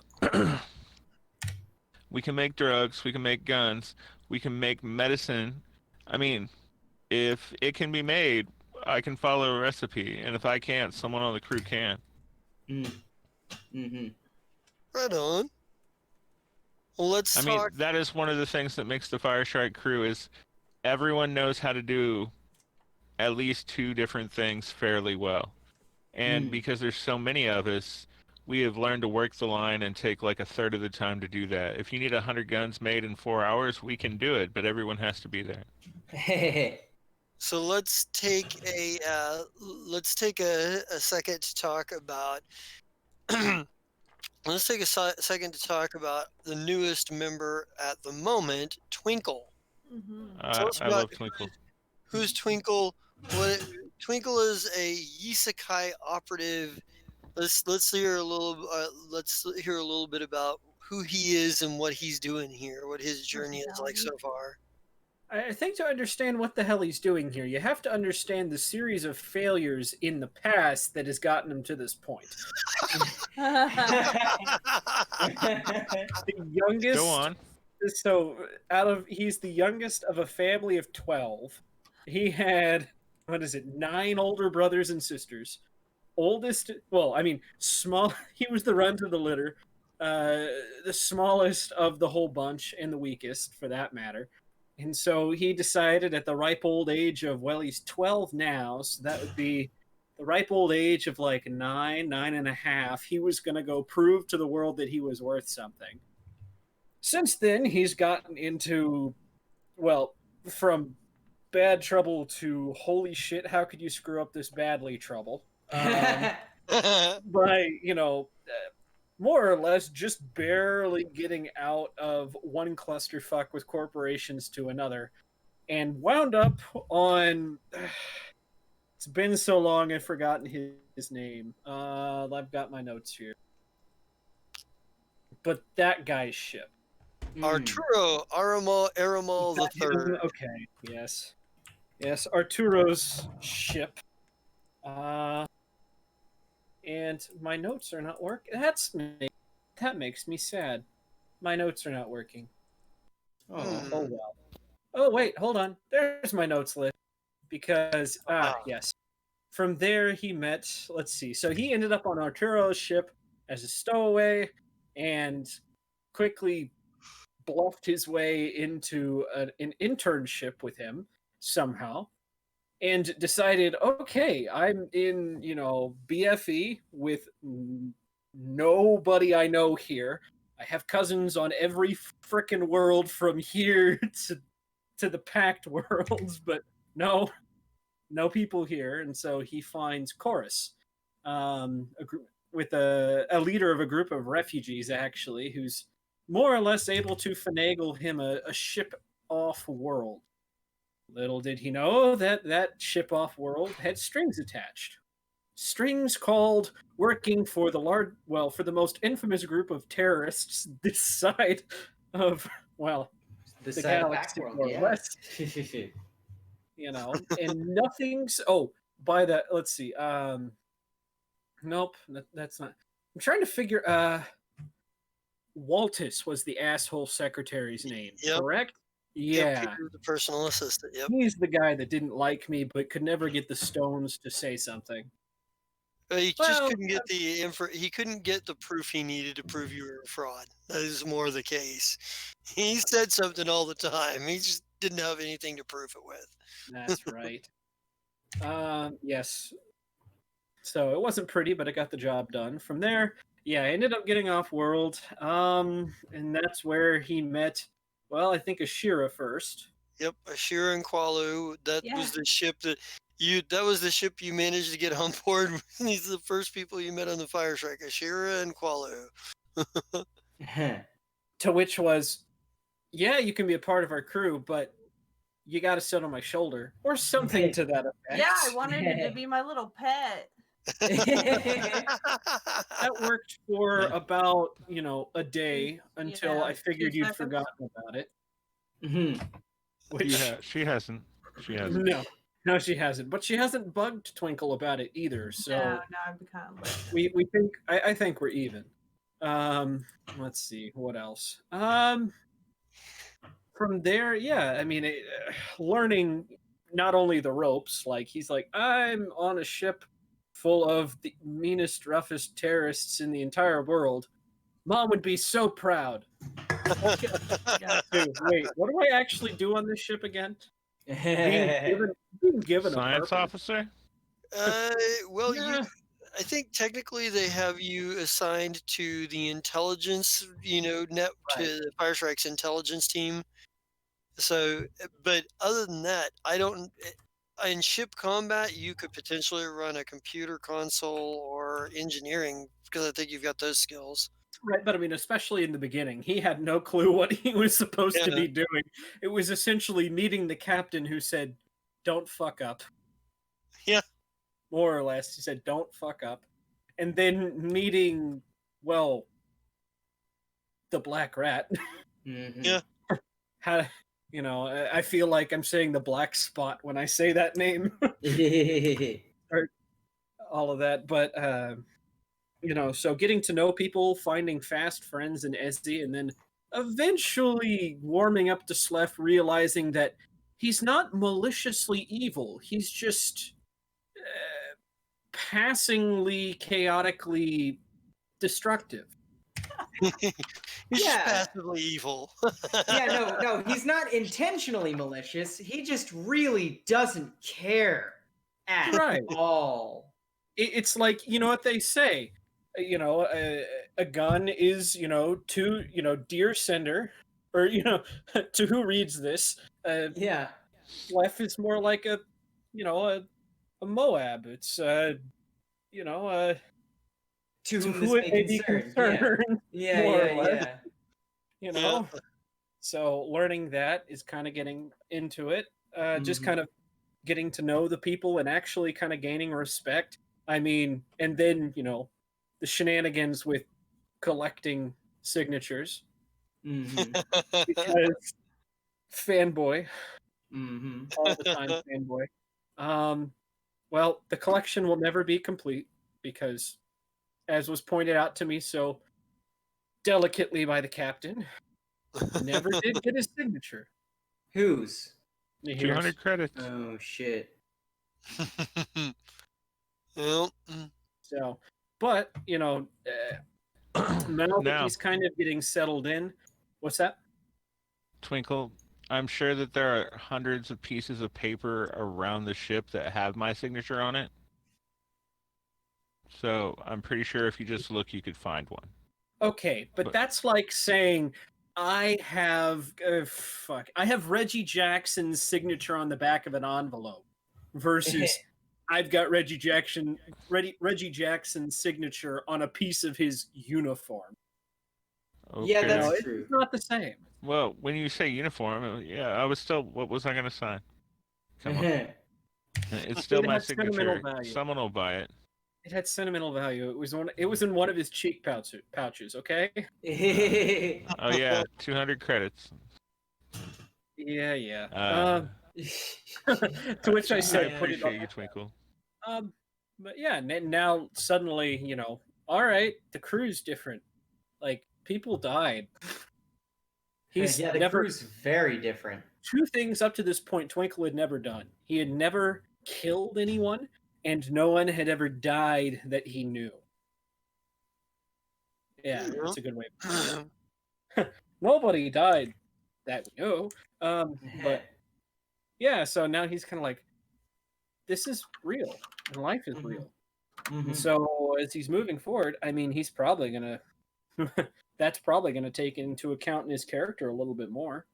Mhm. And then, of course, there are always drugs and guns and business deals to be had. So we'll see what happens there. And we also have to figure out that alien data slab with the one asshole who's like, I have to stick around until you guys help me because I can't go back to my home planet until I have that shit figured out. Yes, Slan. The Yeah, Elsitharian. we need to figure that shit out. I'm not sure if I Okay. want to help him, to be honest, because he did, kill kill the guy I was looking for. Hmm. But Murder. but in the end, I think I don't know. Maybe I'll like him. Maybe I won't. We'll see what happens. So that's him up to this point. Right on. And we would be remiss if we did not discuss the character that was the impetus for a lot of shit in this campaign. Let's talk about Sluff, the isekai mechanic with a ridiculous amount of chaos. Yeah, that's Sleph, all right. I mean, you start every story at the beginning. Sleph was at the beginning just a rat with a dream to be the best goddamn janitor in the whole fucking universe. And he had a penchant for making things explode, but never really had an outlet. He had 17 theoretical degrees, and none of them accredited, of course. When you're a genius, you don't need college. But yeah, Sleph joined in with the crew after betting on a gladiatorial match that he lost. And the captain happened to have been betting for the other fighter. That sparked conversation.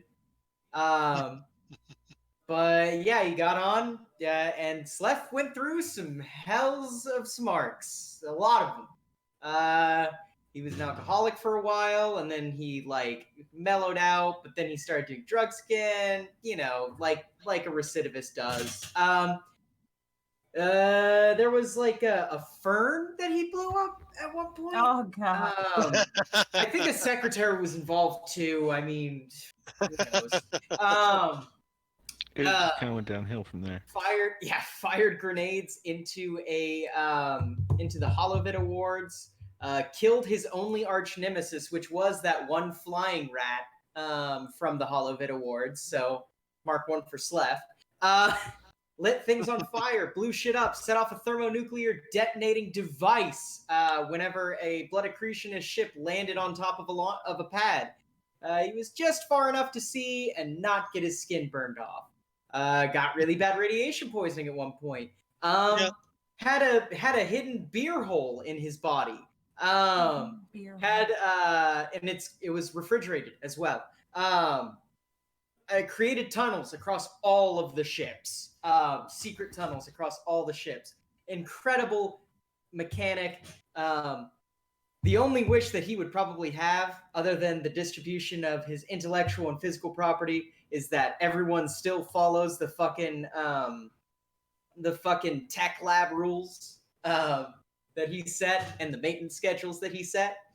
But yeah, Sleph was a difficult character because he was insane, but he was also neurotic. So he was very like specific in his insanity. And he caused problems for the crew. He betrayed the crew to get a hold of his best friend who he thought was dead for a long, long time. And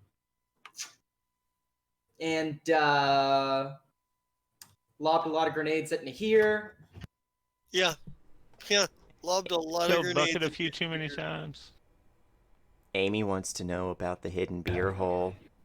The hidden beer hole. Don't ask these questions. So, Sleph replaced the entire lower half of his body with spider legs at one point. And I just added in the little detail that somewhere he could always pull a beer out of the lower half of his body, and it would be ice cold. More blue Pabst for my beer hole. Yeah, exactly. Blue Pabst for my beer hole. Yeah, no. So that's a lot of Sleph. He was evil.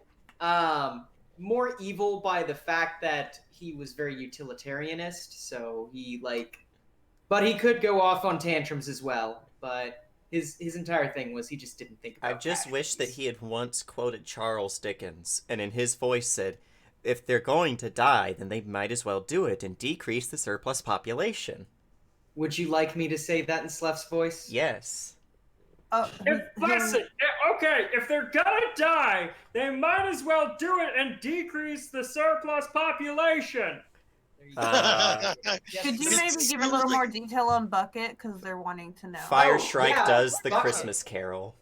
Bucket, Who Bucket, is Bucket. Bucket? Okay, Bucket was Sleph's drone.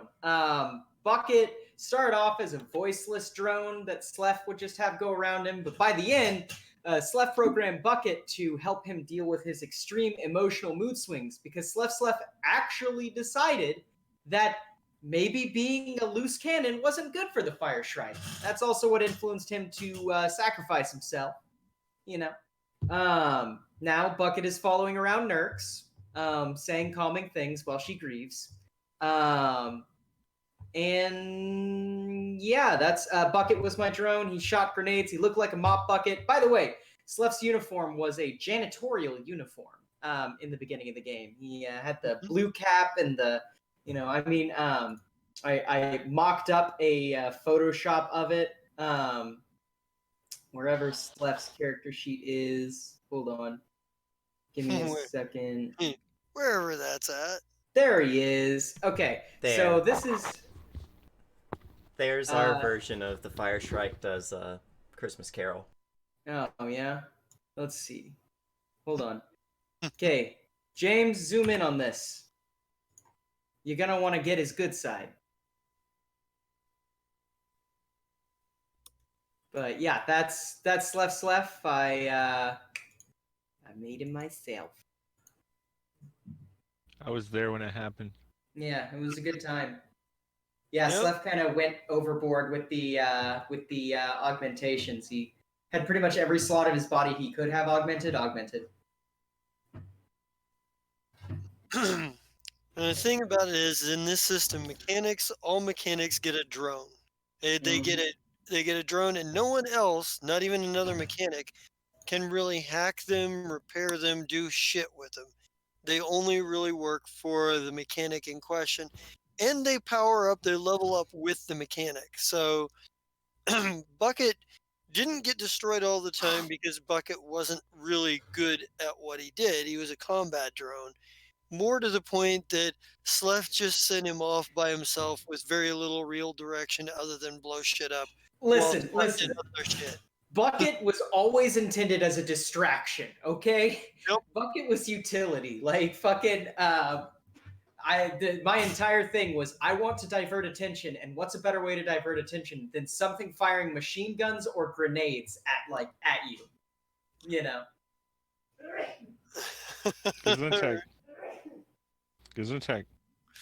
So, yeah, we've got. Let's kind of go over.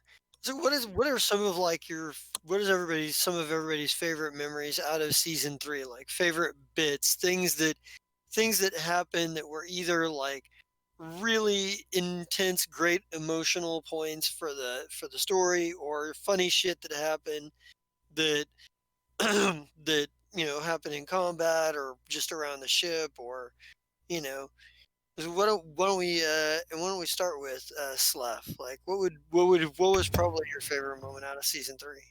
Favorite moment? That's a tough one. I'm gonna say my favorite moment probably had to be... Oof. There's so many good ones. I really like whenever we found Shaba again. That was pretty wild because none of us were expecting that. Can't see the image. No. Let's see. I also really enjoyed when did season 3 start again? Like, what was season 3's starting event? Well, season 3 starting event was you guys were all spread out across the galaxy. Oh, that's right. I think Space Ezzy giving his own, or Clone Ezzy giving his own eulogy, and Death Rattle was pretty good. I had a good time with that. And I think a lot of the this is gonna sound a little self-centered, but I think a lot of the like drama between Ezzy and Slef, I really enjoyed. I thought that was super fun. Those have got to be like my favorite moments. What would Slef's theme song coming out of season 3 be? Shit, I hadn't thought about that one. Far from driven. Nah, I think Slef's theme song would be Pass on Me. Give me a second. You say well, you come back to you. Yeah, come back to me on that. All right, then we'll go to let's go to Captain Zai. Chris, what was your favorite moment out of season 3, and what would Captain Zai's theme song be, either coming out of season 3 or going into season 4?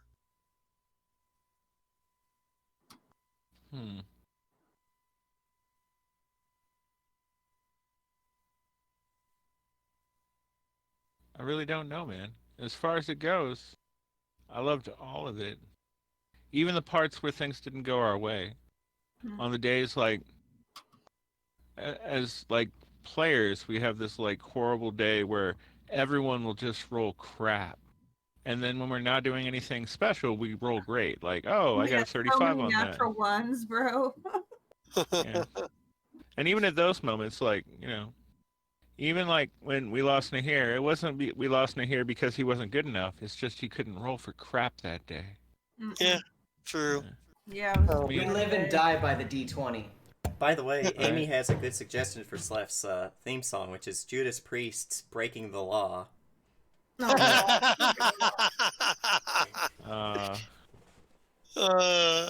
That's great. What would Zai's theme song, either coming out of season 3 or going into season 4, be? Like, what would be reflective? Who Wants to Live Forever by Queen? Yeah, that makes sense. Yeah, it works. Yeah, it makes a lot of sense. I do have Slef's theme song. Okay. Go for it. Fire, Water, Burn. That's definitely what was playing as the spaceship exploded. If it hadn't been, as the station exploded, if it hadn't been that Debussy one. Red as the donkey makes its noise. Right. Boom. Yeah, I like it. What would Ashira's theme song be, Ashira? Oh God, I have no idea. I was thinking something by Joan Jett. Like what?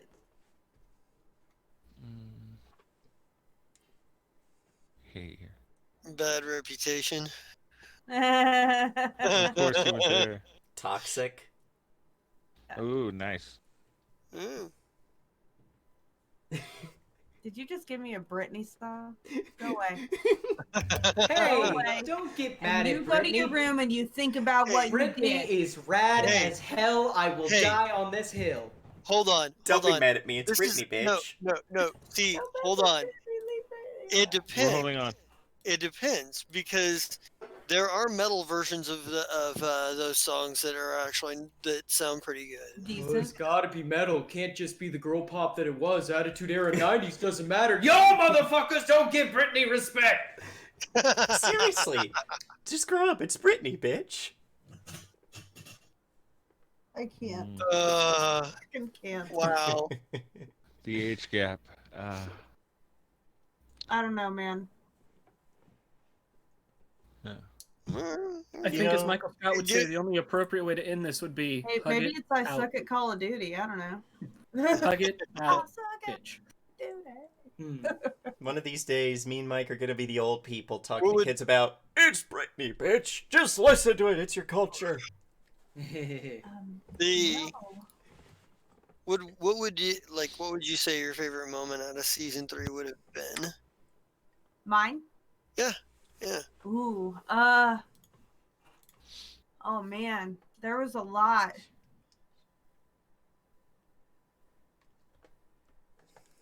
I don't know. I kind of like so you guys. So I had my cam on my main area when we did the scenes. You know, where like with Ashira and Drea and stuff. So you guys didn't get to see my reaction and like just the moment of like realization where like Dre is just limp in Captain Zai's arms, because she just passed out. I can't remember what happened. And then like who was it that was like Ashira? Like who was that? I can't remember. That was Ezzy.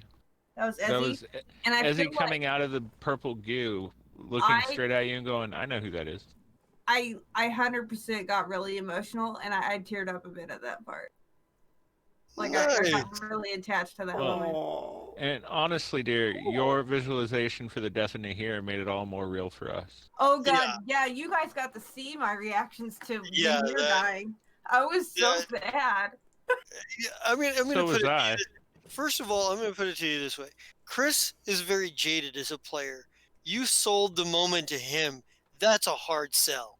That's a hard fucking sell. Because in 30 plus years of gaming, Chris has seen a lot of characters, NPCs and PCs both die. That translated that moment and reverberated. That was wonderful. It affected me. Well, like in real life, man, I was sad. No, I went to work the next day and I was sad about it. I was like, yo, man, so last night in my game, my NPC that I've had since level 1 died. And he's like, I'm sorry, man. And I'm like, thanks for understanding, man.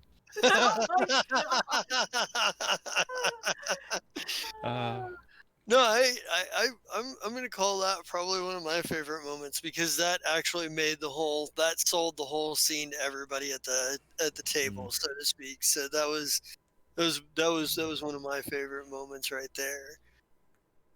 So, Ezzy,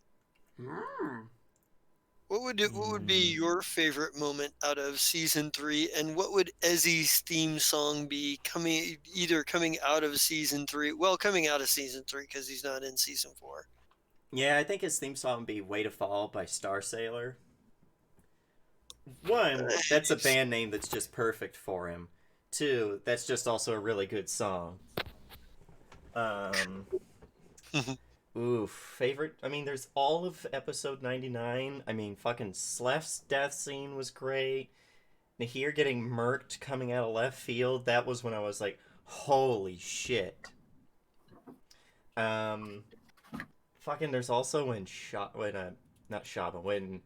Lysin died, I got real sad, because Lysin was the one that pulled Ezzy out of the goo and everyone else had already left. Mm-hmm. Where I was like, oh, well, shit, they're gonna leave Ezzy's gonna fucking die and I'll have to make a new character. Oh, no, wait, Lysin saves the day. That's why when he woke up in her arms, he says, are you an angel? Because she was a Strix, so she had the wings and everything. So that was, and she was part of his crew, so that was big sad. And I don't know, there were a lot of good moments. There was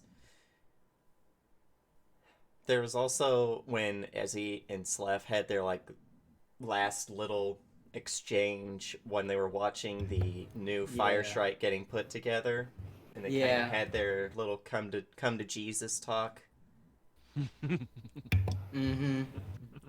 Because both me and him knew what were gonna happen. Yeah. And I mean, we put a lot of foreshadowing in that, and it was good. It was tasty. There's a lot of good stuff. Actually, yeah. So what happens is we stream every Monday night on my channel and on the Paradise Theater channel. But are we not still putting stuff up on YouTube for past streams? Because we've been lax is a word for it. But don't we still have the channel? Like we have the YouTube channel, yeah. Because he's asking, like he's like, I want to see this stuff myself, We do have the channel. We have a lot. We have some of the better episodes of all of our games in our. We have a playlist called Our Favorites here on our Paradise Theater Twitch. Yeah. That's just some time and effort stuff that is gonna need to be worked out in the future, unfortunately. Yeah. It's a lot of effort to put up. I mean, right now it would be five 2 to 4 hour episodes a week.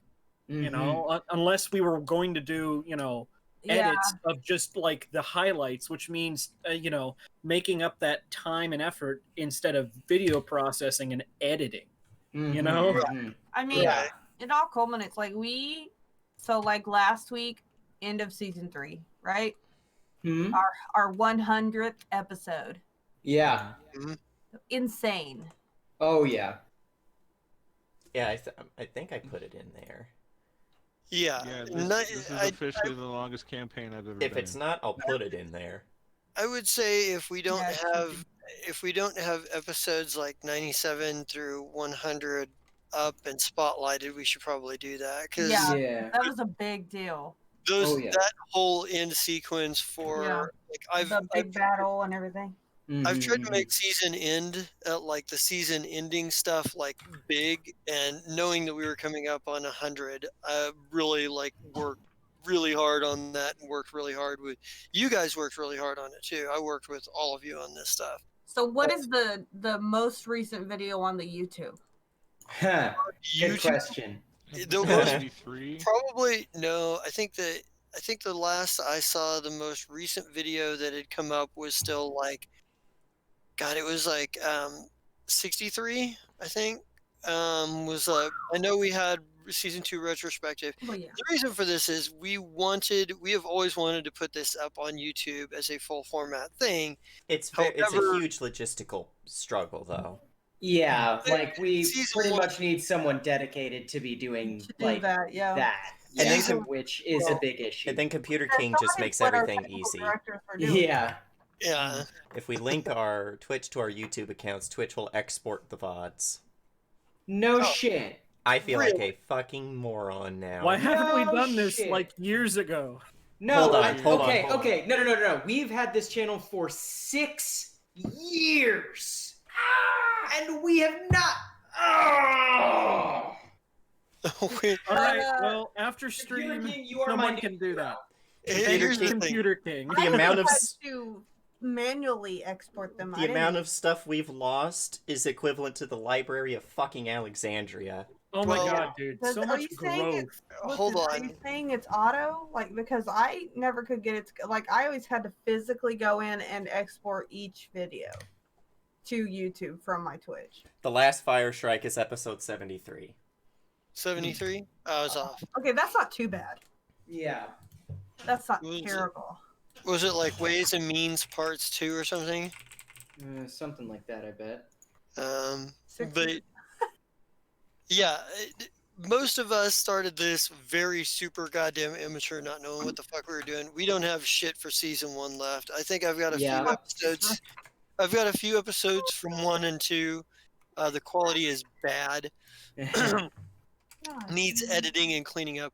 We did have a couple of people that were going to do like technical director stuff for us and do a lot of that stuff, but that ended up being a thing that couldn't be done. There was scheduling conflicts, computer technical issues and whatnot, so it kind of ended up being a thing that has not gotten done. I really like, and if it's that goddamn easy, I think we really need to make sure we're on top of it for season 4. Oh yeah. But the this is and I will say this is the longest campaign I have ever run at this point. So kudos to you guys, Kudos to you, sir. Kudos to you. Yeah. and I would like to, and let's see. We still have What would- Twinkle. Yeah, I was gonna say, Twinkle, what was your favorite moment out of season 3, and what would Twinkle's theme song be, either coming out of season 3 or going into season 4? Well, Twinkle's always had. So first, let's start with extra.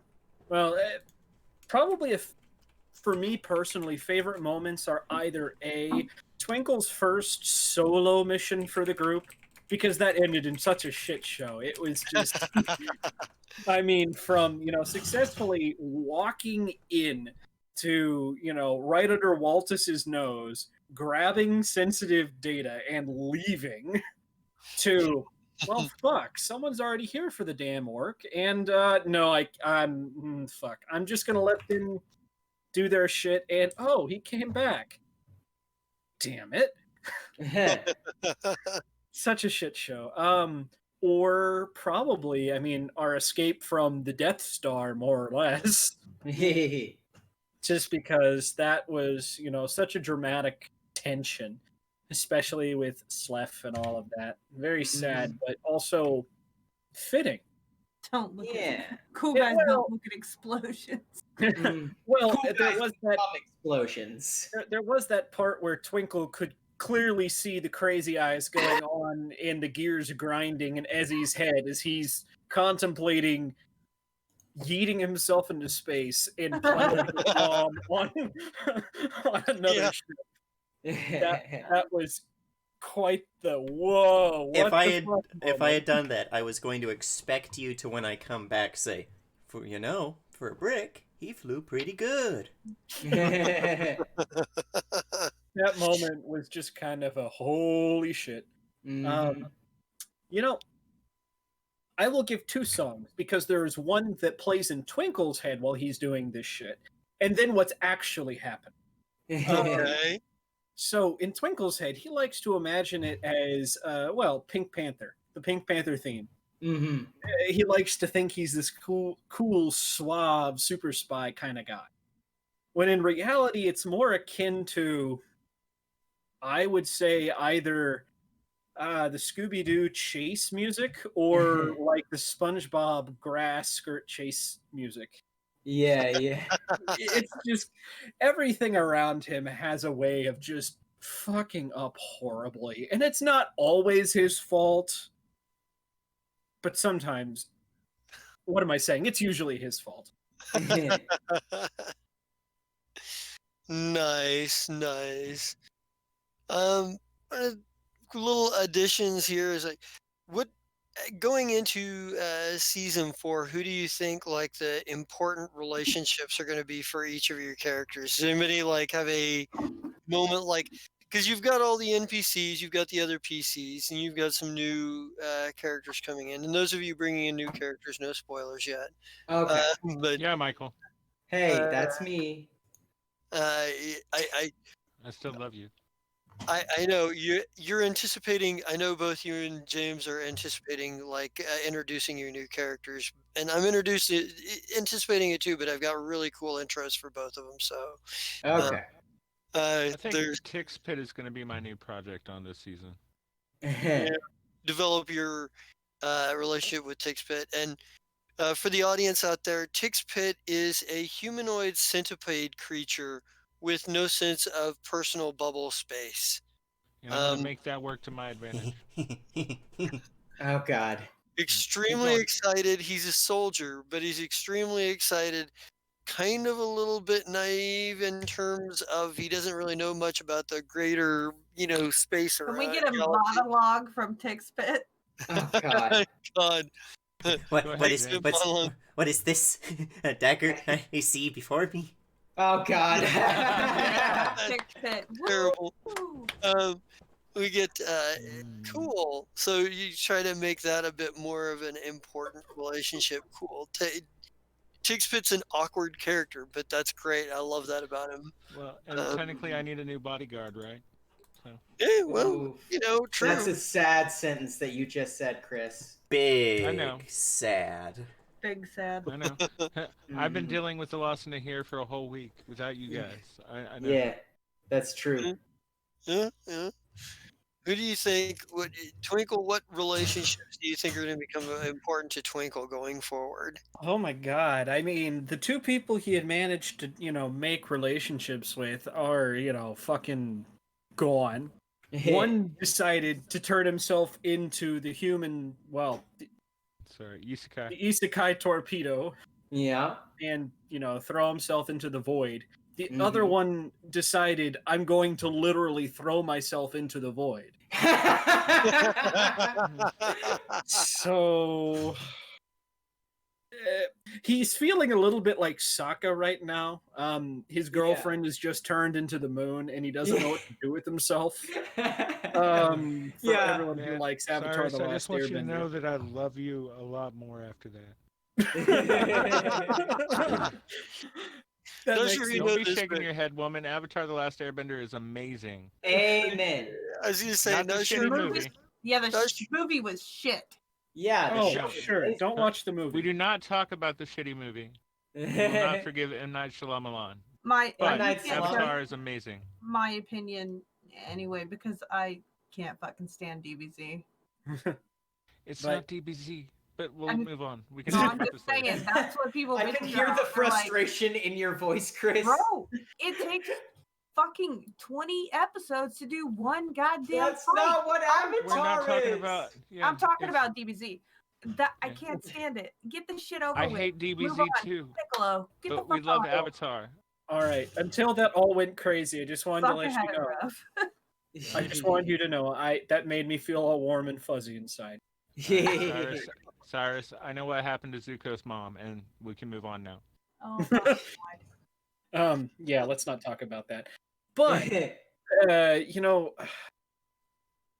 he's not really sure if he wants to have a deeper relationship with the captain because he still is in this frame of mind where the captain hates him, and that's not exactly untrue. But It's not exactly Makes it- true. That's no, a valid point. All right, so you No. start out new. It's kind of like Fight Club. You had to stand outside the door for 3 days before you even got to come in. but you have to understand, he's always been the new guy. He's never been anywhere long enough to not be the new guy. So Well, to that's him, gonna this change, is just so it's normal. okay. So, he's not sure there. Ashira, he doesn't understand Ashira one bit. He's like, Wow. she does all this stuff that makes no sense. And the coffee and the.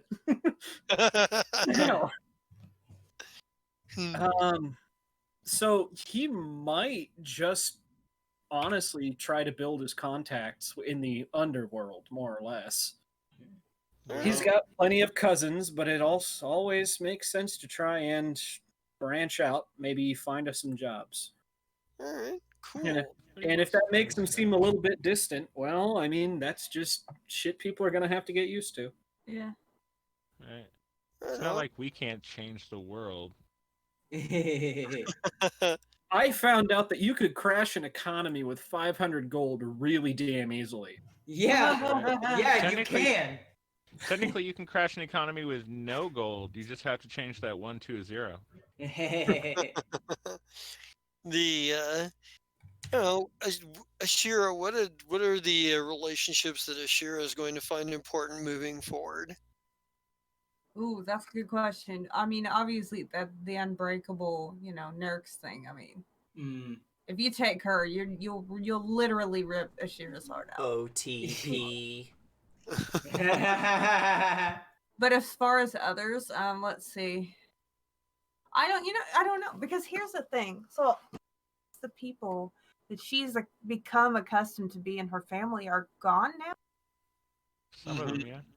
Yeah. So I mean, she's probably going to be dealing with a lot of that between now and next season. I know that's only a week, but in game time, it's probably Right, going to be a while. And I don't think know. you should become friends with Whistle Fizz.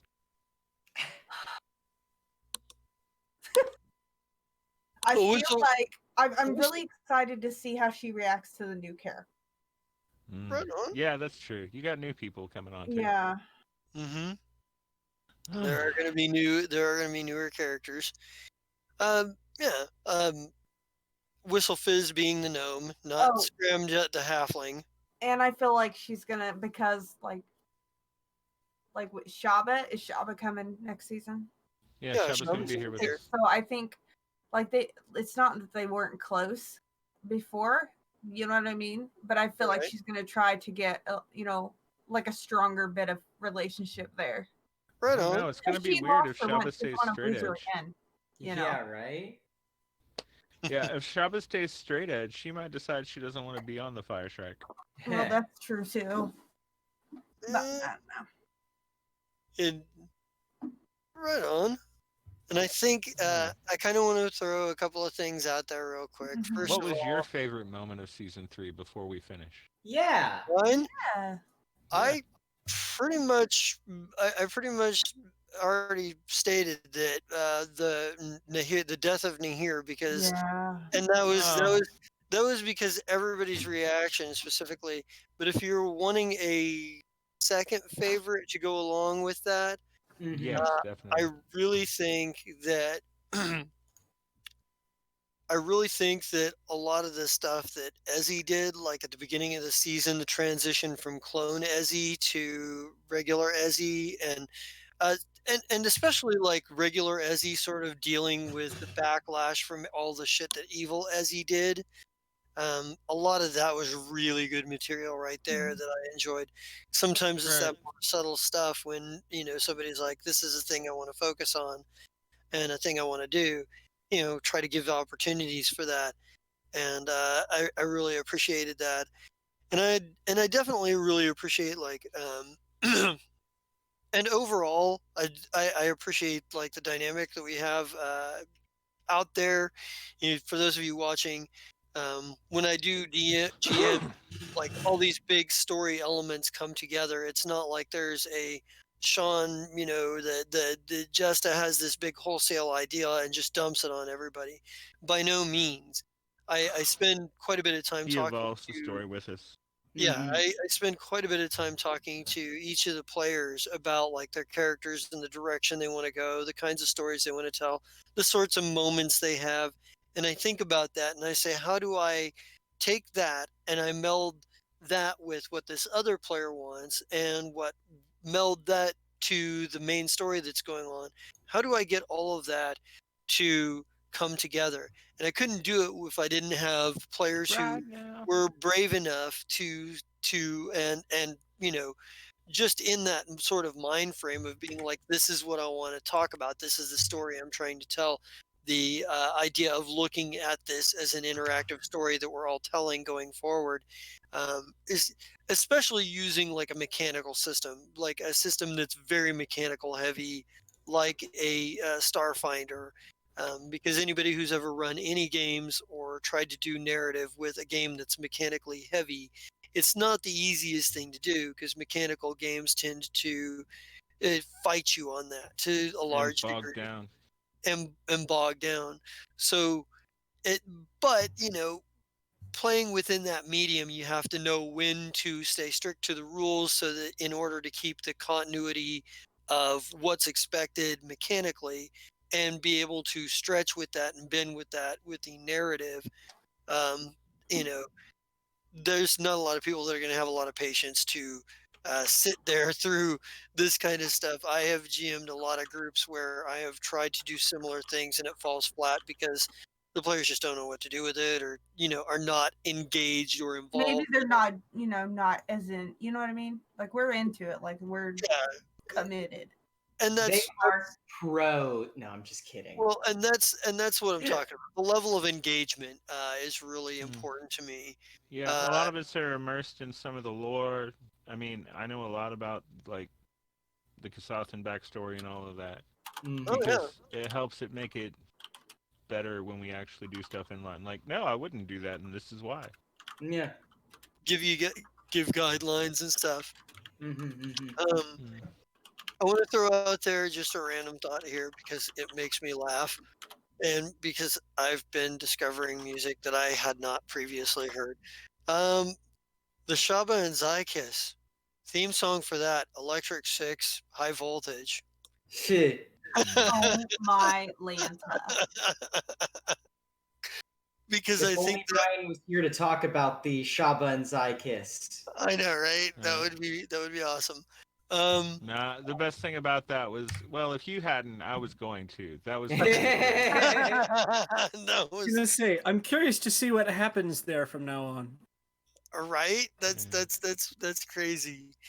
All right, so we are going to be the big things here. Coming in season 4, we will be adding some new faces. There will be new, obviously, the players here, a couple of whom have new characters they're bringing in. I'm looking forward to that because some of their ideas and concepts are very, very cool. And I really think they're going to be crazy additions to what's already a crazy thing going on. We will have a couple of new faces, one of which I already know what they're doing, and we have a bit of voting for the third or for the final character, the extra slot. And I want you guys to kind of give me a feel for what character concept that you're kind of think would be interesting to join the Fire Shrike.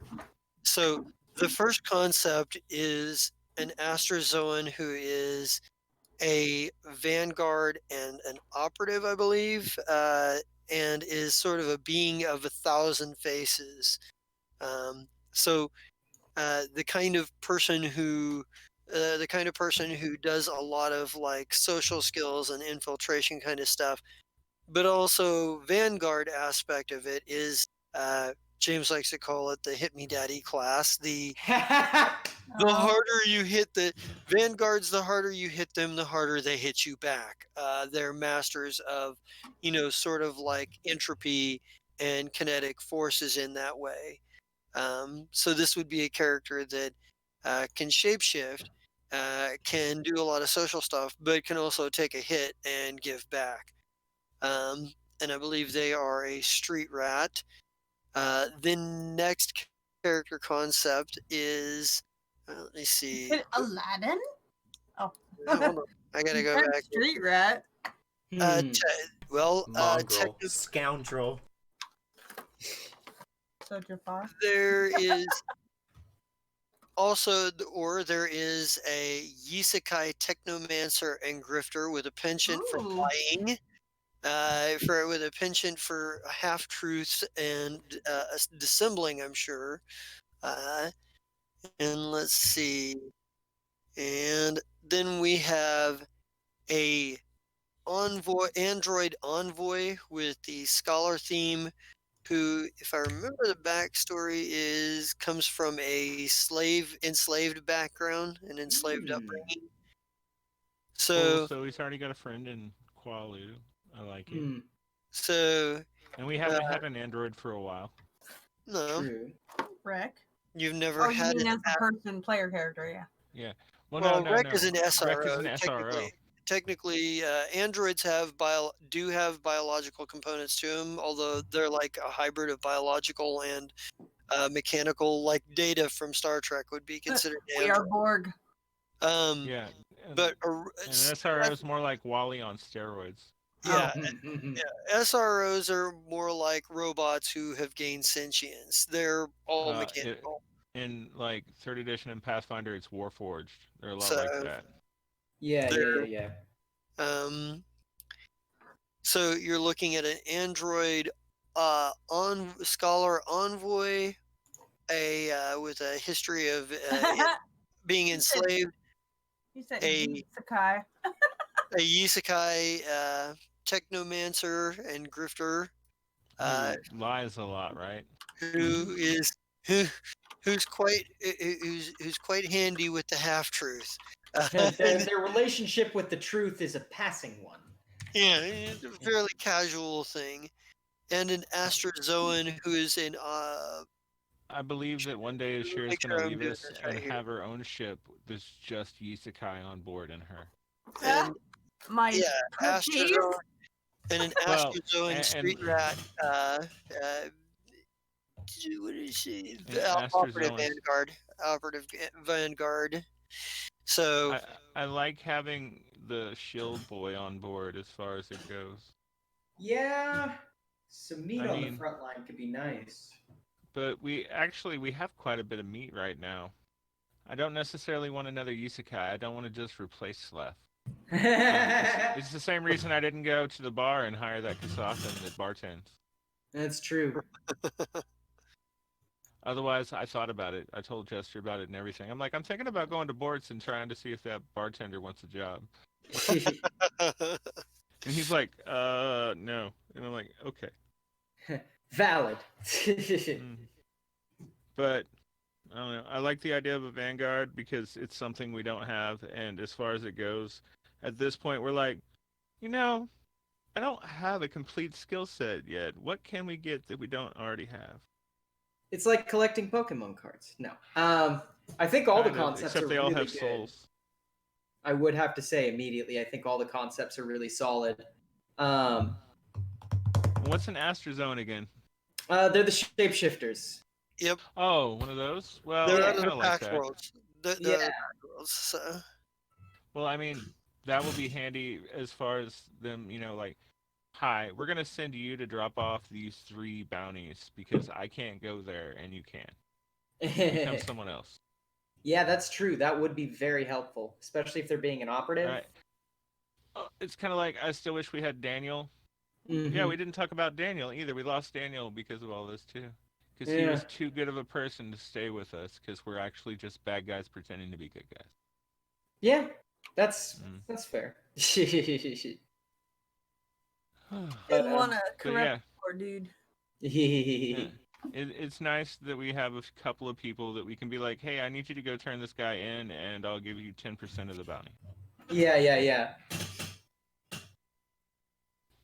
so you guys reach a consensus, or are you still thinking about it? Well, what's everyone wanting to do? Well, Ashira wants the isekai because she likes furry things. James? And, I'm kind of leaning towards the Astrozoan, though it does kind of conflict with my upcoming character skill set because they're also social talkie boy and have a spell that can turn someone into someone else. Oh, Nice. That's fair. I'm leaning towards the Astrozone as well because I've been wanting to see Astrozones in this campaign for a while, and also I like having a Vanguard around. I do like think Hit Me that's Daddy interesting. class. I I do, however, also think that there's a lot of interesting angles story-wise that we could explore with an android who used to be a slave. Because we had someone who was trying to work with the android or the whatever abolition Android front. Abolition. Yeah. Yeah, Android yeah. Abolition Front. We had someone who was trying to work with that, but that story never really got used to its potential, and I could Yeah, totally see that getting pushed forward. Yeah, that is true. I do like that for its story potential. Yeah, And yeah. there's a little bit of interesting story potential just between my upcoming characters since they're a witch warper and an Astrozoan. A man James, of many you faces. spoilings. A man You're spoiling. only the class. Stop only the spoiling! class. I was just gonna say a man of many worlds and a man of many faces. You're being a spoily. Or But spoilies. true. But at least I'm not spoiling my character. Anyway, and on top of that, I think the isekai could be fun just because it's always fun to have have someone who will just lie to your fucking face, you know? It's always odd that like you said, yeah, isekai come in like almost as many colors as humans. You could, you know. Yeah, I mean that would Right. make it the. But I want a white one with blue eyes. No. That's I'm fair. talking about emotions and being a shit person versus a nice person. Mhm. Like they come in all different shades of gray to darkness. Very true. Very true. That's what I mean. Let's see. Does any let's see. We don't have Brian's vote, unfortunately. But he snooze, he lose. So let's just go down the line then. He sees he lose. So what's your vote there, Twinkle?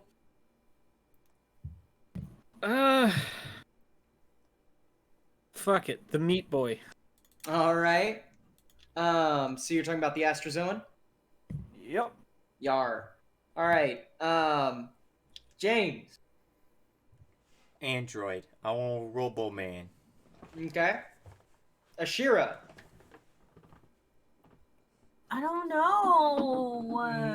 The vote. It is your civic duty.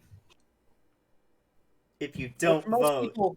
Which most people guilt you into saying you have to vote one way or the other or else you're a bad person. But In this case, it's true. Duty. Droid.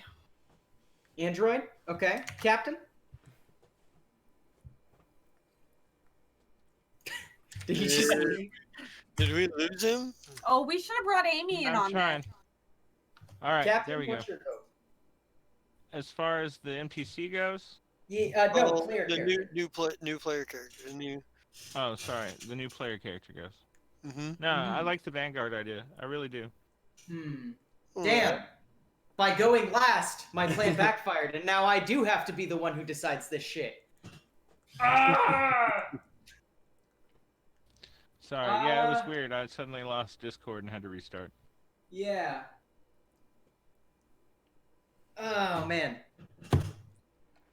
I think I gotta go with... the android. I really like the concept. All right. So, well, we got what the android, right? Is that Yep, what we're that's looking at? 3 okay to with the the android, 2 to the astrozoan. All the concepts, like I said beforehand, though, were fantastic. I like all the vibes, but it looks like a very narrow race has ended with the android. But have we checked the Electoral College yet? Oh, you mean Well, Justa? Justa, in what was your that, final decision after all that? I am not the electoral college here. So, to announce, if you guys are settled on the android, Mhm. Psychopathic Scott will be joining us next season for season 4, in addition to our other player who will be joining us. So we'll have 2 new players, and we will have Yay. Girl. several I new can't wait. characters. What? I said I can't wait. No. Wither, I don't know what you're talking about. Wither, I have no clue. So we have a decision made, and excellent, cool. I look forward to season 4. I look forward to seeing where this all. I have so many big plans. You guys are going to go places you haven't gone before, and we're going to be dealing with.